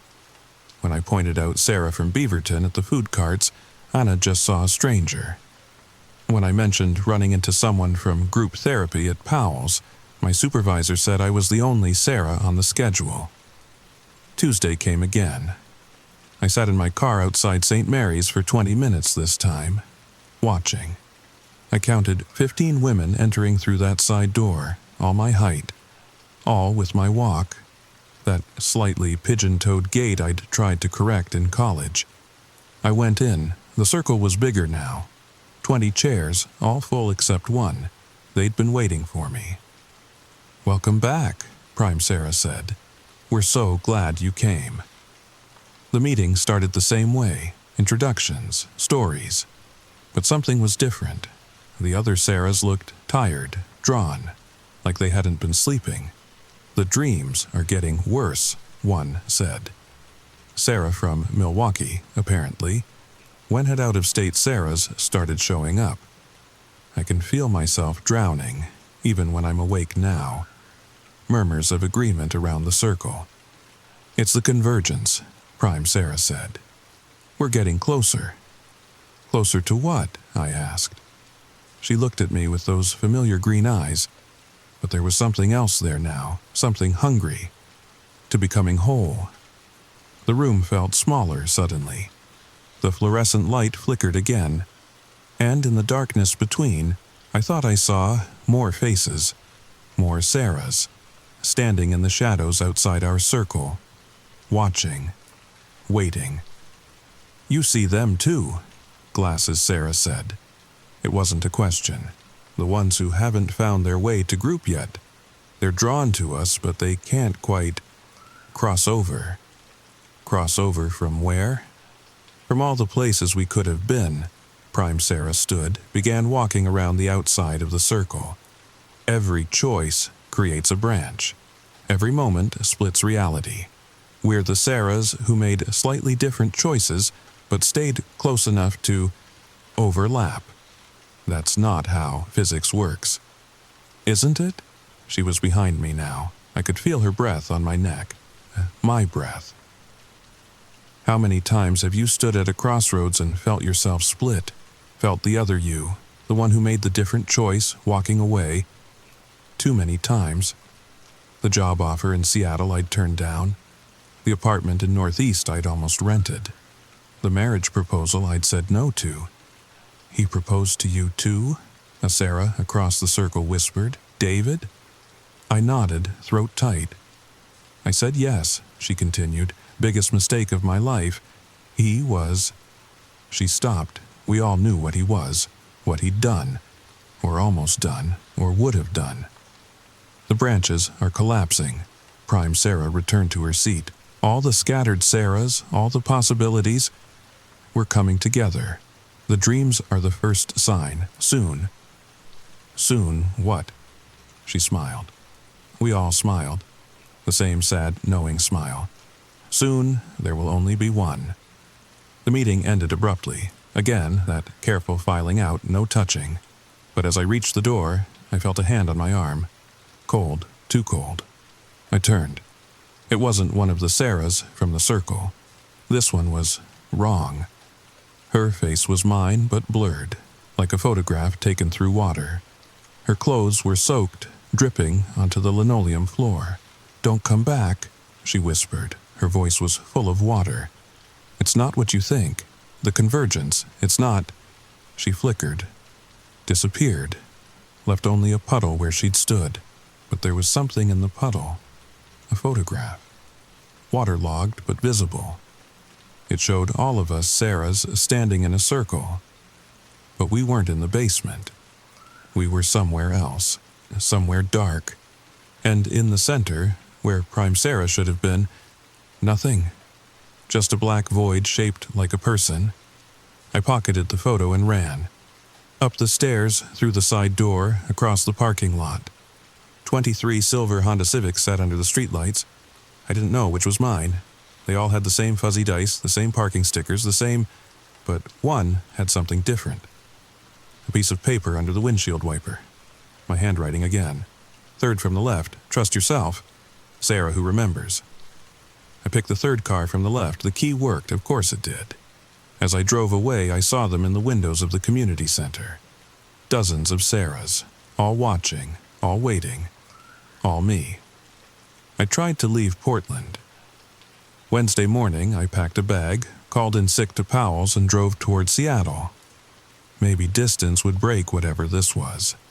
Maybe I could outrun myself. I made it as far as Longview before I saw the roadblock. Not a police roadblock. A Sarah roadblock. 20 of them standing across I-5, all wearing the same rain jacket I had on. Cars passed right through them like they weren't there, but I could see them, and they could see me. I turned around. The dreams weren't dreams anymore. I was drowning all the time now, even with my eyes open. Water in my lungs that no one else could see. That glass barrier pressing down, covered with faces. My face. All trying to break through from their side. But Thursday night, something different happened. In the dream, one of the faces pressed against the glass held up a sign. She's listening. Find the first Sarah. I woke up gasping. My sheets were soaked, but not with sweat. With lake water, I could smell it. That particular mix of algae and mud and something else. Something familiar. Lake Oswego, where one of the Sarahs said she was from. I called in sick Friday and drove out to Lake Oswego. I didn't know what I was looking for until I saw it. Millennium Plaza Park. The lake where I'd almost drowned when I was 8. Where my parents had pulled me out just in time. Where I'd seen, no, that was impossible. But I remembered now. Under the water, I'd seen another girl. She looked just like me. She was reaching up, trying to break through something invisible. I'd told my parents, but they said it was just oxygen deprivation. Hallucinations. The lake was calm that morning. Empty except for a woman sitting on the dock. She turned as I approached. Another Sarah, but this one was different. Older, maybe 40, 45. She smiled sadly. "You're starting to remember," she said. "Good. That means there's still time." "Time for what? Who are you?" "I'm Sarah," she said. "The first Sarah to escape her, or maybe the last. Time gets funny when you're stuck between possibilities." She patted the dock beside her. I sat, maintaining distance. 23 years ago, she said, I found a flyer, just like you, went to a support group, just like you. But back then she was calling herself Dr. Chen. My blood went cold. My therapist's name is Dr. Chen. Of course it is. She's been setting this up for months, years maybe, planting the seeds of doubt, making you question yourself, making you ready to see the flyer. But Dr. Chen is real. She has an office, other patients. She's as real as she needs to be. She feeds on doubt, on fractured identity, and what better way to create that than to slowly convince someone they're not whole, that they need to find themselves. The lake water lapped at the dock. In its surface I saw reflections. Not just mine and hers. Dozens of Sarahs, all at different ages, all trapped just beneath. The convergence isn't about bringing us together, older Sarah continued. It's about consuming us. Every Sarah she collects makes her stronger, more real, more able to hunt. So, stop going to the meetings. Warn the others. She laughed bitterly. You think you're the first to try. I've been warning Sarahs for 23 years, but once you've seen the flyer, once you've felt that pull, you always go back. The doubt she's planted is too strong. Then what do? Find the real first Sarah, the original, before she was split, before the doubt took hold. She's the key to stopping this. How do I find her? Older Sarah stood, brushing off her jeans. Same way you found me. Remember the first time you felt split. The first time you wondered if you were real.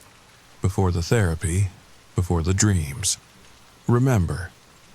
She walked away, leaving me alone on the dock. In the lake's reflection, the trapped Sarahs pressed against the surface, all mouthing the same word. Remember. Tuesday came again. This time I didn't drive to St. Mary's. I walked. In the rain, without an umbrella. I was already drowning. What was a little more water? The side door was propped open, waiting. The basement hummed with voices. Not just from room B12, every room. All the voices mine. I pushed open the door to B12. The circle had expanded to fill the entire room. 50 Sarahs? 100? I couldn't count them all. Some were clear, present, solid. Others flickered like bad reception. A few were waterlogged, dripping, wrong. "She's here," they said in unison. The last one. Prime Sarah stood in the center of the circle. She looked less like me now, or more like me. It was hard to tell. Her edges kept shifting, absorbing the features of the Sarahs around her. "Do you understand now?" she asked. "We were never meant to be separate. All these branches, these possibilities, they're collapsing. Reality is correcting itself. By drowning us? By converging us, the dreams, the water. It's the space between possibilities. We're all swimming toward the same point, the same self. What happens to the others? To all of you?" She tilted her head. "Our head. That thinking gesture. We become what we were always meant to be. One Sarah, complete, whole. No more feeling split, no more sensing the lives we didn't live. Just one. And if I don't want that," the room went silent. 100 green eyes stared at me. "You don't have a choice," Prime Sarah said softly. "None of us do. It's already happening. Can't you feel it?" I could. The edges of my vision were blurring. I could see through my eyes and through the eyes of the Sarah next to me. Could feel my heart beating in 50 different chests. The drowning sensation wasn't water. It was us. All of us. Merging. "Fight it," a voice whispered. The waterlogged Sarah from last week. She stood just outside the circle, flickering in and out of existence. "The convergence isn't natural. She pointed at Prime Sarah. "She's not the original. She's the one who—" She disappeared mid-sentence, but I understood. Prime Sarah smiled. My smile, but wrong. The original is such a limiting concept. I'm the Sarah who figured it out, who found a way to gather all the scattered pieces, to become complete. You're killing them. Us. I'm saving us. No more loneliness. No more wondering what if. Just one perfect Sarah with all the experiences, all the memories, all the possibilities. The circle began to close. Sarahs standing, moving inward. Their faces blurred together, a kaleidoscope of myself. I backed toward the door, but it slammed shut. "It's time," Prime Sarah said. "Join us. Join yourself." The drowning hit me full force, not water, awareness. I could feel every choice I'd ever made and not made. Every path taken and abandoned. Every Sarah that had ever existed or could exist. The weight of infinite possibilities crushing down. I fell to my knees. Around me, Sarahs began to merge, 2 becoming 1, 4 becoming 2, 8 becoming 4. The room spun with the impossibility of it. "Stop fighting." Prime Sarah knelt beside me. Her hand on my shoulder was warm and cold and wet and dry all at once. "Let go. Become whole." I closed my eyes. Let the convergence take me. But, there was something else. In the darkness behind my eyelids, I saw her. Another Sarah. Standing apart from the convergence, watching. Waiting. She looked exactly like me. But her eyes were blue. I gasped. Pulled back from the merging. Blue eyes. I'd always wanted blue eyes as a kid, used to imagine myself with them. But that wasn't a possibility, wasn't a choice. That was just imagination. "You're not collecting possibilities," I said, pushing away from Prime Sarah.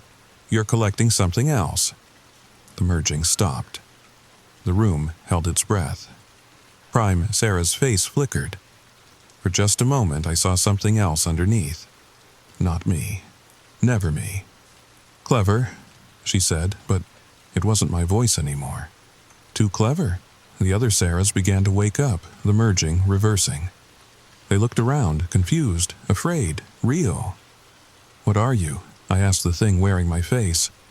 She smiled, not my smile, something older, hungrier. "I'm the space between," she said. "The doubt, the voice that says you're not real, not worthy, not enough. I feed on that uncertainty, and you Sarahs, so full of doubt, so easy to gather, so easy to consume." The room exploded into chaos. Sarah's running, screaming, fighting to get out. The thing that had been Prime Sarah laughed, its form shifting, revealing something vast and dark and empty. I ran, we all ran. Up the stairs, out the door, into the rain. Behind us, St. Mary's Community Center groaned and shuddered. Windows shattered. The building seemed to fold in on itself, collapsing into that impossible basement room. In the parking lot, we stopped. 40, 50, 60 Sarahs. All real, all separate, all free. "What do we do now? Glasses?" Sarah asked. I looked at her, at all of them. My faces, but not my lives. Each one a real person who'd been caught by that thing's web. "We live," I said, "separately, as ourselves. No more support group, no more convergence, just us." They nodded. One by one, they got into their silver Honda Civics and drove away. Back to their lives, their choices, their possibilities. I was the last to leave. As I reached my car, my actual car, with the coffee stain on the passenger seat and the crack in the windshield, I turned back. St. Mary's Community Center stood intact, no broken windows, no collapse. Just an old brick building in the rain. But in the basement window I saw a shadow, waiting, hunting, looking for the next group of people who felt like they were drowning in their own lives.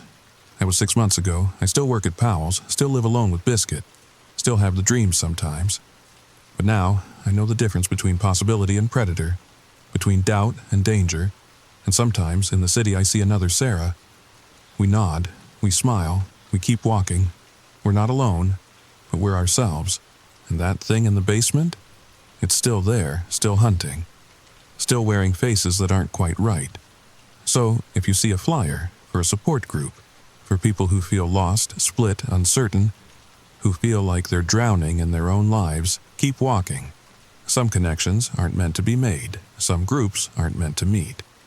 And some faces, even if they look exactly like yours, aren't meant to smile back.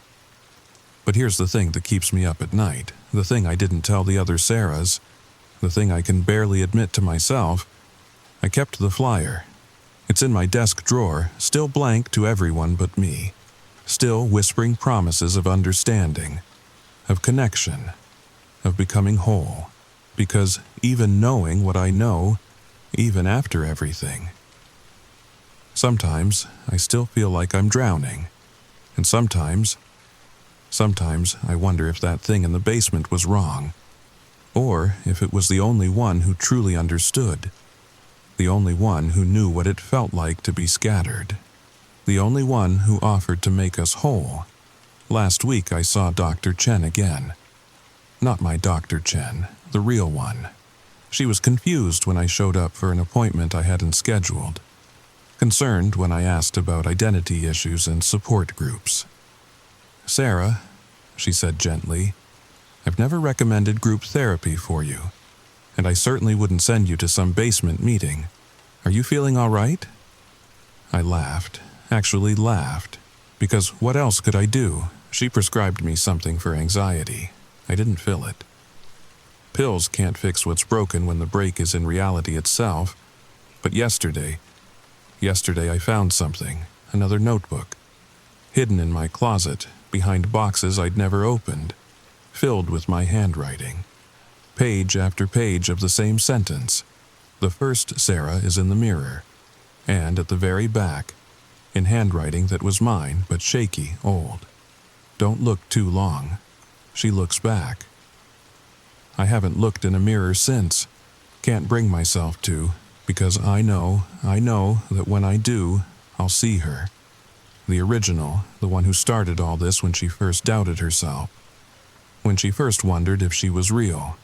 When she first split. The flyer is still in my drawer, still calling, and every Tuesday at 7 p.m. I sit in my car outside St. Mary's, watching the others go in, counting how many Sarahs enter, counting how many leave. The numbers never match, and in my dreams, I'm not drowning anymore. I'm floating, suspended between the surface and the bottom, between real and not, between one and many, waiting for the next Sarah to find the flyer, waiting for the cycle to begin again. Because that's the real horror, isn't it? Not that there are multiple versions of us, not that something hunts us through our doubt. It's that we do this to ourselves, over and over, Sarah after Sarah, group after group, all looking for connection, all finding consumption, all keeping the flyer, just in case. Sweet dreams. Oh, and one more thing. If you're listening to this at night, if you're alone, if you've ever felt like you're not quite yourself, check your desk drawer. You might be surprised what you find. Or who finds you. Story number 4. The smell hit me first. Not grain dust or diesel fumes from the trucks. Something else. Sweet. Wrong. Like meat left too long in August heat. I stood at the edge of Miller's cornfield, staring at that towering grain silo against the Nebraska sunset, and I knew. I finally knew why nobody in Hartsville talked about what happened to the Johansson twins. But I'm getting ahead of myself. See, if you're listening to this right now, lying in bed, maybe with your headphones on, you need to understand something. What I'm about to tell you isn't some made-up campfire tale. This happened. And somewhere out there, in another small farming town just like mine, it's probably happening again. So, before I tell you my story, do me a favor, hit that subscribe button. Not for me, but because after you hear this, you're going to want to warn others. You're going to need to share this, trust me. All right, deep breath, here we go. My name's Tyler Brennan, and until 3 weeks ago, I thought I knew everything about Hartsville, Nebraska. Population 2,847, 1 stoplight, 2 churches, 3 bars, and that massive grain silo on the edge of town that nobody, and I mean nobody, ever talked about. I'd just come back from college in Lincoln. 4 years studying agricultural science, thinking I'd help modernize our family farm. Dad picked me up from the bus station in his beat-up F-150, country music crackling through blown speakers. Everything felt exactly the same. The water tower still needed painting. Mrs. Henderson's roses still grew wild over her fence. Even the temperature on the bank sign still blinked between time and temperature like it had since 1987. "Good to have you home, son," Dad said. But his smile seemed tight, forced. That first week back was strange. Not obviously strange, just off.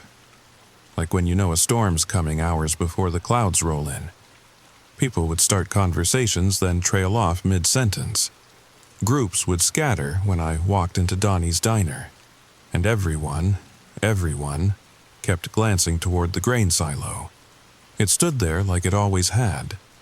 120 feet of weathered concrete and steel, built back in '58 according to the faded sign, but something was different. Took me 3 days to figure out what. No birds. You ever notice how birds love grain silos? Pigeons, sparrows, even crows. They're always perched on them, diving for spilled grain. But not this one, not a single bird within 50 yards of it.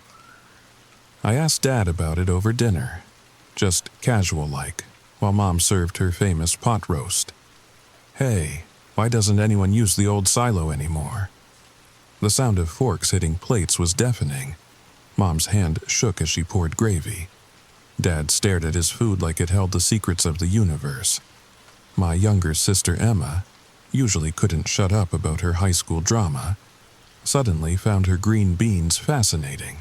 Some things, Dad finally said, are better left alone, Tyler. That's when I knew. Whatever was wrong in Hartsville. It started with that silo. I spent the next few days asking around. Subtle questions at first. Jim at the hardware store just shook his head and walked to the back room.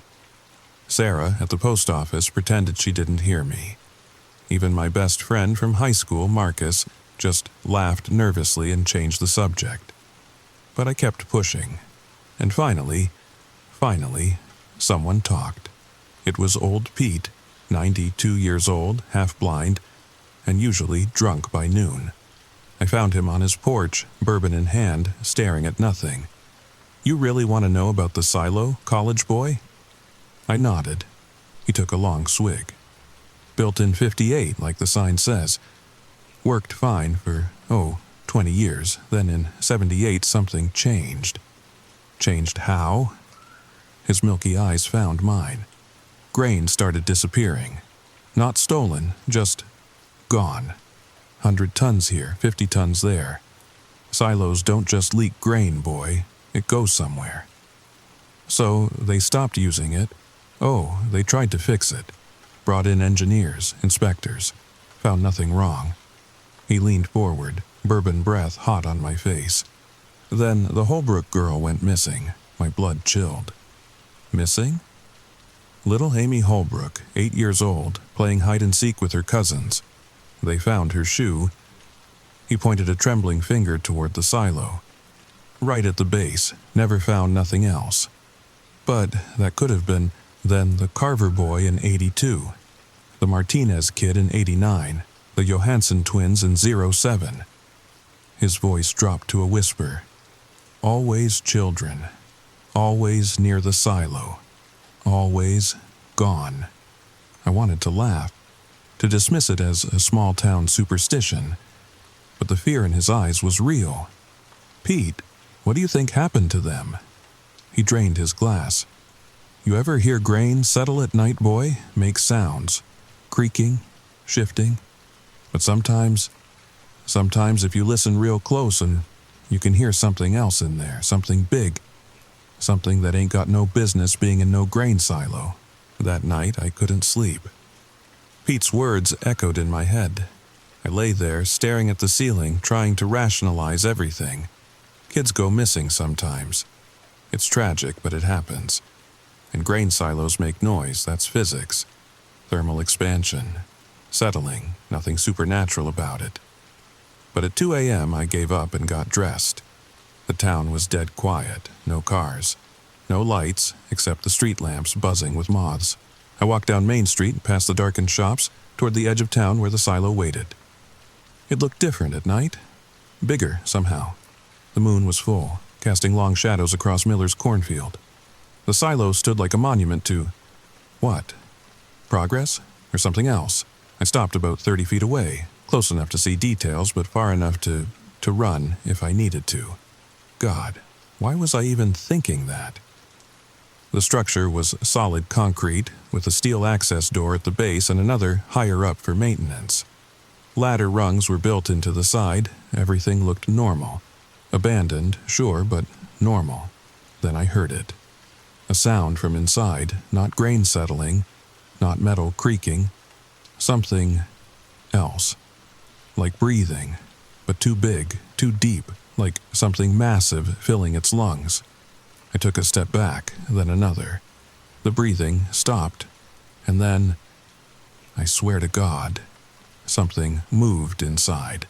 The whole structure seemed to shift slightly. Dust fell from invisible cracks, and from somewhere deep within came a sound that made my spine turn to ice. A child's laughter. Faint, echoing, wrong. I ran, sprinted back to my truck and drove home with my hands shaking on the wheel. But I couldn't let it go. Whatever was in there, whatever took those kids, someone had to do something. I started researching the next day. Town records, newspaper archives, everything I could find about the silo and the missing children. What I found made no sense. The silo was built by Hartsville Grain Company in 1958. Normal construction, normal operation. Then in 1978, exactly like Pete said, they started reporting grain losses. Massive losses. The company brought in expert after expert. They found no leaks, no theft, no explanation. Then I found the inspection report from 1979. The inspector, a man named David Walsh, noted something odd. The interior dimensions didn't match the exterior. According to his measurements, the silo was 15 feet narrower on the inside than it should have been. 15 feet of solid concrete? That made no sense. Unless something else was in there. Something that needed space. I dug deeper, found construction photos from 1958. Normal silo build, except there were gaps in the photo record. 3 weeks in September where no progress photos were taken. When they resumed, the silo was nearly complete. What happened during those 3 weeks? I was so absorbed in research I didn't hear Emma come into my room. "Tyler, you need to stop." I spun around. My 17-year-old sister stood in the doorway, face pale. "Stop what?" "Asking about the silo. Mom and Dad are scared. Everyone's scared." "Emma, what do you know?" She bit her lip, looked over her shoulder, then closed the door. "Remember when I was 12? That summer I went to stay with Aunt Carol in Omaha?" I nodded. I didn't go to Aunt Carol's. Her voice was barely a whisper. I went to the silo one night with Rebecca and Julie. We were doing that stupid Charlie challenge. Thought it would be funny to do it somewhere creepy. My blood ran cold. "Emma, we were there maybe 5 minutes when we heard it. The breathing. Then Rebecca said she saw eyes. Glowing eyes in the access hatch. We ran, but..." She was shaking now. "But Rebecca didn't make it home." "What do you mean? She was right behind us, right there. But when we got to Main Street, she was gone. We went back, found her bike. But Rebecca was just gone." "Emma, why didn't you..." "They found her 3 days later, walking out of Miller's cornfield, no memory of what happened. But Tyler..." She grabbed my arm. "She was different after. Wouldn't eat, wouldn't sleep, just kept drawing pictures of eyes. Huge eyes. And 3 months later, her family moved away. No forwarding address, no goodbye." The room felt colder. "There are others," Emma whispered. "Kids who got too close and survived. But they all leave, every single one. It's like it marks them somehow." After Emma left, I sat in the dark thinking. Part of me wanted to pack up and leave, go back to Lincoln, pretend I never came home, but another part, the stubborn part that got me through college, needed answers. I spent the next week watching the silo, not approaching it, just watching. Parked my truck at different spots around town where I could see it. Made notes, looking for patterns, and I found them. Every third night, around 3 a.m., lights would flicker inside. Not electric lights, something softer, like bioluminescence. They'd pulse in patterns, almost like communication. Delivery trucks avoided that side of town completely. I followed one driver to Donnie's diner and bought him coffee. After 3 cups and a promise I wouldn't use his name, he talked. GPS goes haywire near that thing, compass spins, radio turns to static. Company policy is to take the long way around. Been that way since before I started driving. How long's that? 15 years, but my dad drove grain trucks too. Said it was the same in his day. I showed him the inspection report about the dimensions. He studied it, frowning. That can't be right. You can't have space just disappear like that. Unless it's not empty space." He pushed the paper back. "Look, kid, I got a family, mortgage. I don't ask questions about that place, and neither should you." But I couldn't stop. The next morning, I went to the library. Mrs. Patterson, the librarian since forever, watched me pull book after book about local history. "Tyler Brennan," she finally said. "Some knowledge ain't worth having. Mrs. Patterson, please, I just want to understand." She looked around the empty library, sighed, then disappeared into the back room. She returned with a leather journal, brittle with age. This was my grandmother's. She helped build that silo. Was the company secretary? She handed it to me. Read it, then burn it, and never speak of it again. I took the journal home, locked my door, and read. The entries started normal. Supply orders, worker schedules, progress reports. Then came September 1958. September 3rd, Mr. Hartsville brought in special consultants today. Foreign men don't speak English. They're modifying the blueprints. September 7th, night work only now. Workers sworn to secrecy, extra pay to keep quiet. September 15th, something went wrong last night. 3 workers missing. Mr. Hartsville says they quit, but their trucks are still here. September 18th, the consultants brought something. A container. Metal, covered in symbols. They built it into the foundation. I wasn't supposed to see. September 22nd, it's in there now. God help us. It's in there. The consultants are gone. Mr. Hartsville says everything is fine. But I hear it at night, we all do. September 30th, grand opening tomorrow. Mr. Hartsville says if anyone talks, their families will suffer. I believe him. May God forgive us for what we've done.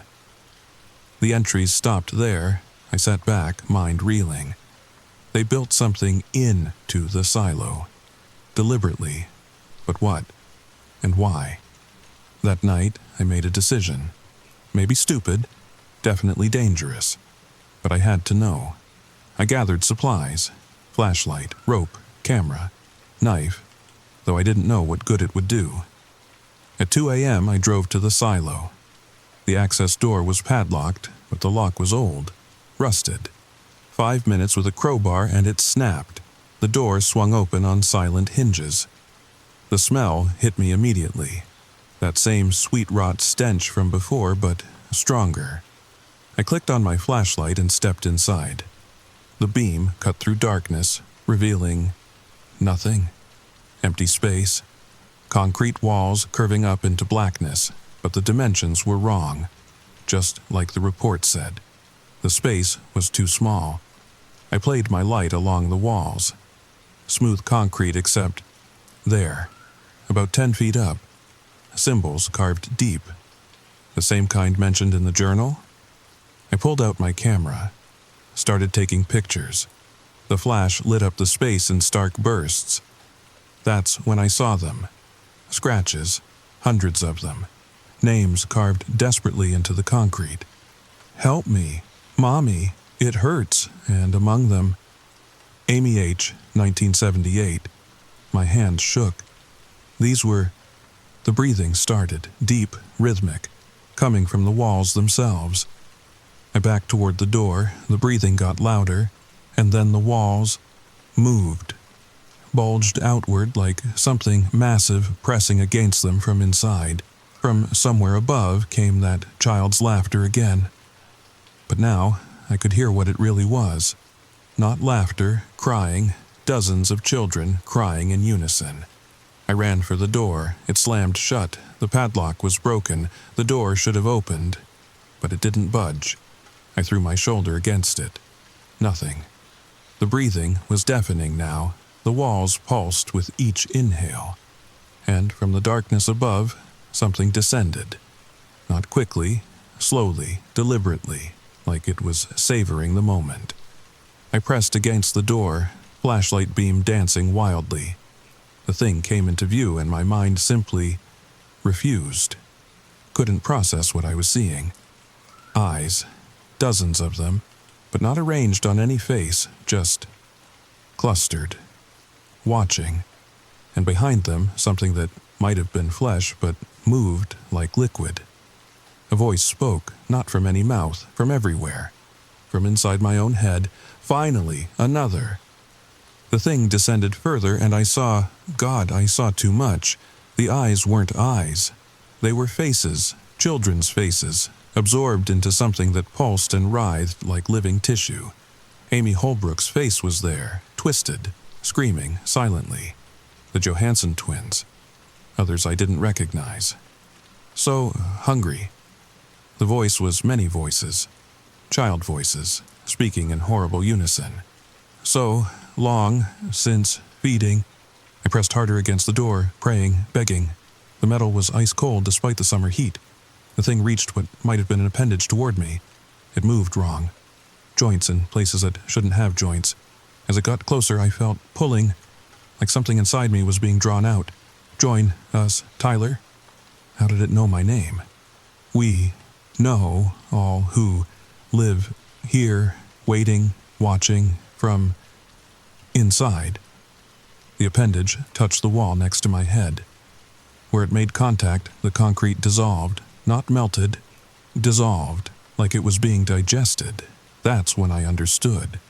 This thing, it didn't just live in the silo, it was the silo. The concrete, the steel, just a shell, a cocoon, and we'd been feeding it grain for 20 years before it got hungry for something else. The door suddenly gave way. I tumbled backward into the night, scrambling in the dirt. Behind me, that chorus of children's voices rose to a wail. Come back! Come back!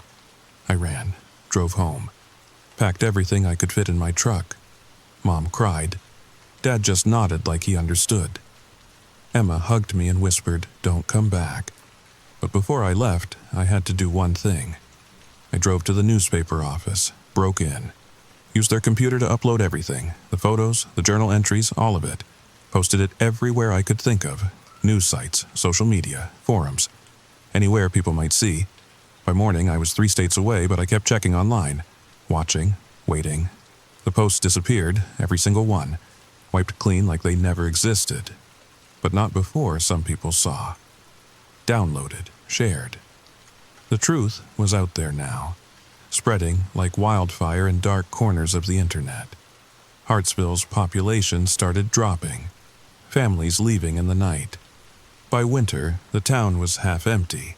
The state tried to investigate, but their equipment failed near the silo. Investigators got sick, had nightmares, left without answers. Last I heard, they're planning to demolish it. Bring in the Army Corps of Engineers. Tons of explosives, level the whole thing. They don't understand. It's not in the silo, it is the silo. And it's hungry. So why am I telling you this? Because Hartsville isn't unique. I've been researching, tracking patterns, grain silos built in the 1950s, modified construction, missing children, towns that don't talk about it. I've found 17 so far. 17 towns with 17 silos with 17 secrets. Maybe there's one near you. Maybe you've driven past it 100 times. That old silo on the edge of town that nobody uses anymore. The one birds avoid. The one that makes sounds at night. Don't go looking. Don't be like me. But if you know, if you suspect, leave. Just leave. Don't ask questions. Don't investigate. Just go. Because they're hungry, all of them. And they're waiting. Waiting for someone curious, someone brave, someone stupid, someone like I was. The scratches on my arm haven't healed. 3 parallel lines where that thing touched me through my jacket. They don't hurt. But sometimes, late at night, they move. Pulse with their own rhythm. And when they do, I dream. I dream of eyes in the darkness, of children crying, of concrete walls that breathe, and worst of all, I dream of going back. Because here's the thing they don't tell you about monsters. The real horror isn't that they exist.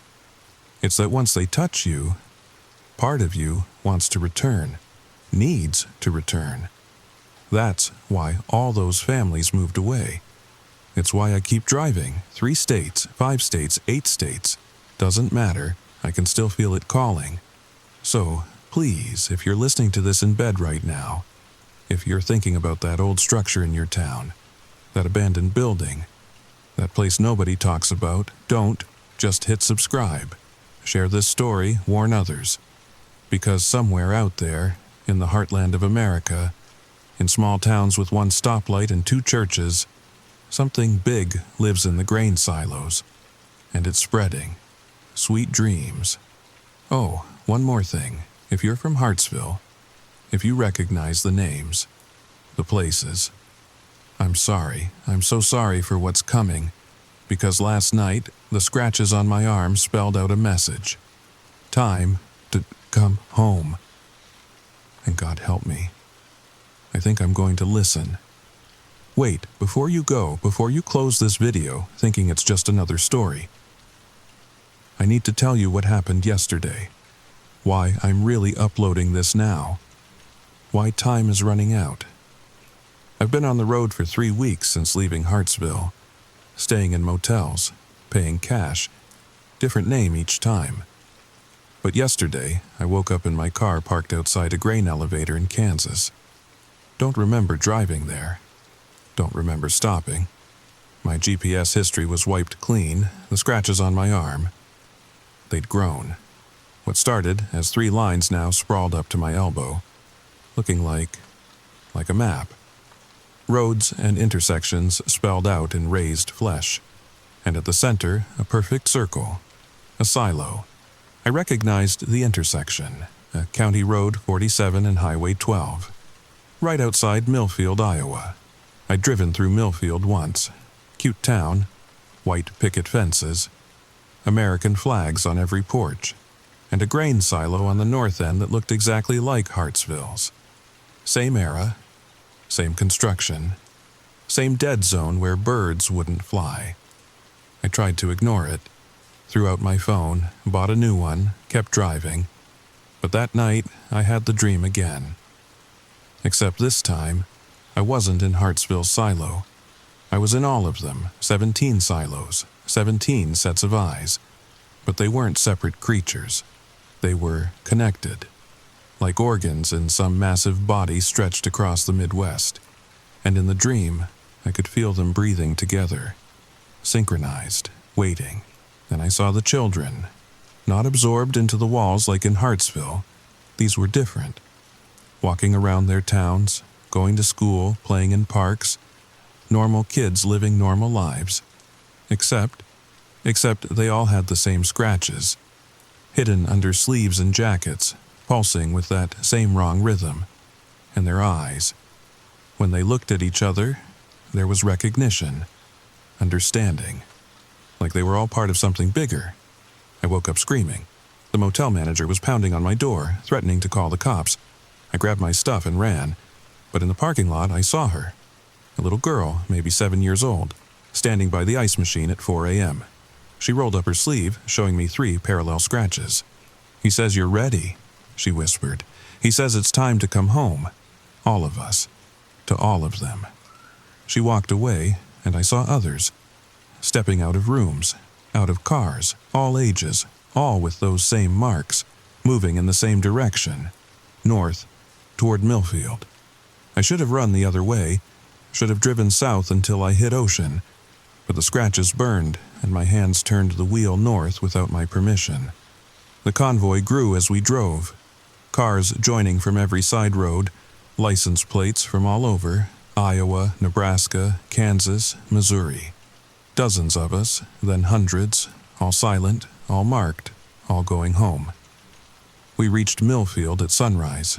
The town was empty, like everyone knew to leave, storefronts dark, streets deserted. Only the silo stood waiting, but it looked different, bigger. The concrete seemed to pulse with anticipation. We parked in neat rows, got out in unison, walked toward it like sleepwalkers. I tried to resist, but my legs weren't mine anymore. The little girl from the motel took my hand. Her touch was ice cold. "Don't fight it," she said. "It's easier if you don't fight." The silo door was open. Not the ground level door. That was still padlocked. This was a new opening, organic, like the concrete had split apart to form a mouth. We lined up, single file. The first person walked in and vanished into the darkness. Then the next, and the next. No screams, no struggle, just acceptance. I was 20th in line, 19th, 18th. Close enough now to see inside, to see what waited. It wasn't darkness in there, It was something worse. Space that didn't follow rules. Geometry that hurt to perceive. And floating in that impossible space, the children. All the missing children from 70 years. Not dead, not alive. Something in between. Connected by threads of light to something massive and ancient and hungry. 10 people ahead, 9, 8. That's when I felt it. The full weight of what was happening. This wasn't just feeding time. This was reproduction. Division. The thing in Hartsville was sending out spores. Human spores. To seed new silos, new towns, new hunting grounds. 5 people ahead. 4. The little girl squeezed my hand. "It's beautiful inside," she said. "You'll see. We all float. We all dream. We all become." 3, 2, I stood at the threshold. The space beyond defied understanding, but I could see them all. The missing children, the absorbed ones, floating like stars in an organic cosmos, their faces peaceful, their eyes empty, their mouths moving in unison, speaking words in no human language. "Come," they said with one voice. "Come home." My foot lifted, started to step forward. The scratches on my arm blazed with joy, and then my phone rang. The spell shattered, just for a second. But a second was enough. I yanked my hand from the girl's grip and ran. Behind me, hundreds of voices rose in frustration. The phone kept ringing. Unknown number. I answered while running. "Tyler!" Emma's voice, my sister. "Tyler, I know you threw away your phone, but I had to try. I've been calling random numbers all night. Tyler, if this is you, the Army, they're not going to demolish just Hartsville. They know about all of them. They're going to hit them all at once. Operation Grain Dust, you have minutes, maybe less. Get away from..." The line went dead, but I heard them. Helicopters. Distant but approaching fast. I reached my car, gunned it. In the rearview mirror, I saw the others still walking into the silo, still calm, still willing. The little girl stood at the entrance watching me go.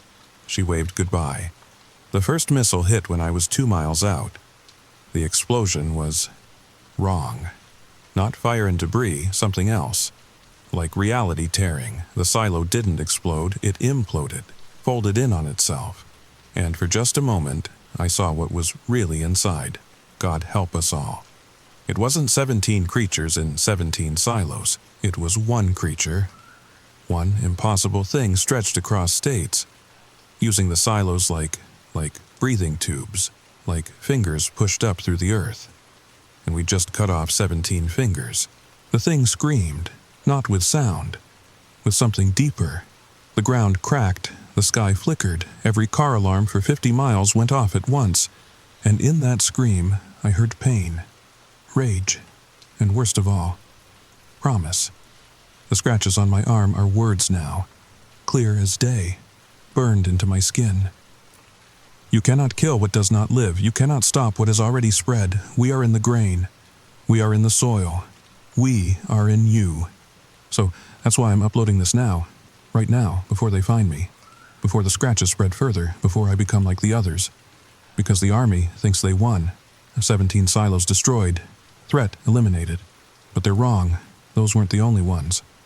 I found more, built in the 60s, the 70s, the 80s, different designs, different disguises, water towers, radio antennas, even church steeples in the right towns, all of them connected, all of them breathing, all of them waiting. And the children, the marked ones, who walked into Millfield. Some escaped the explosion.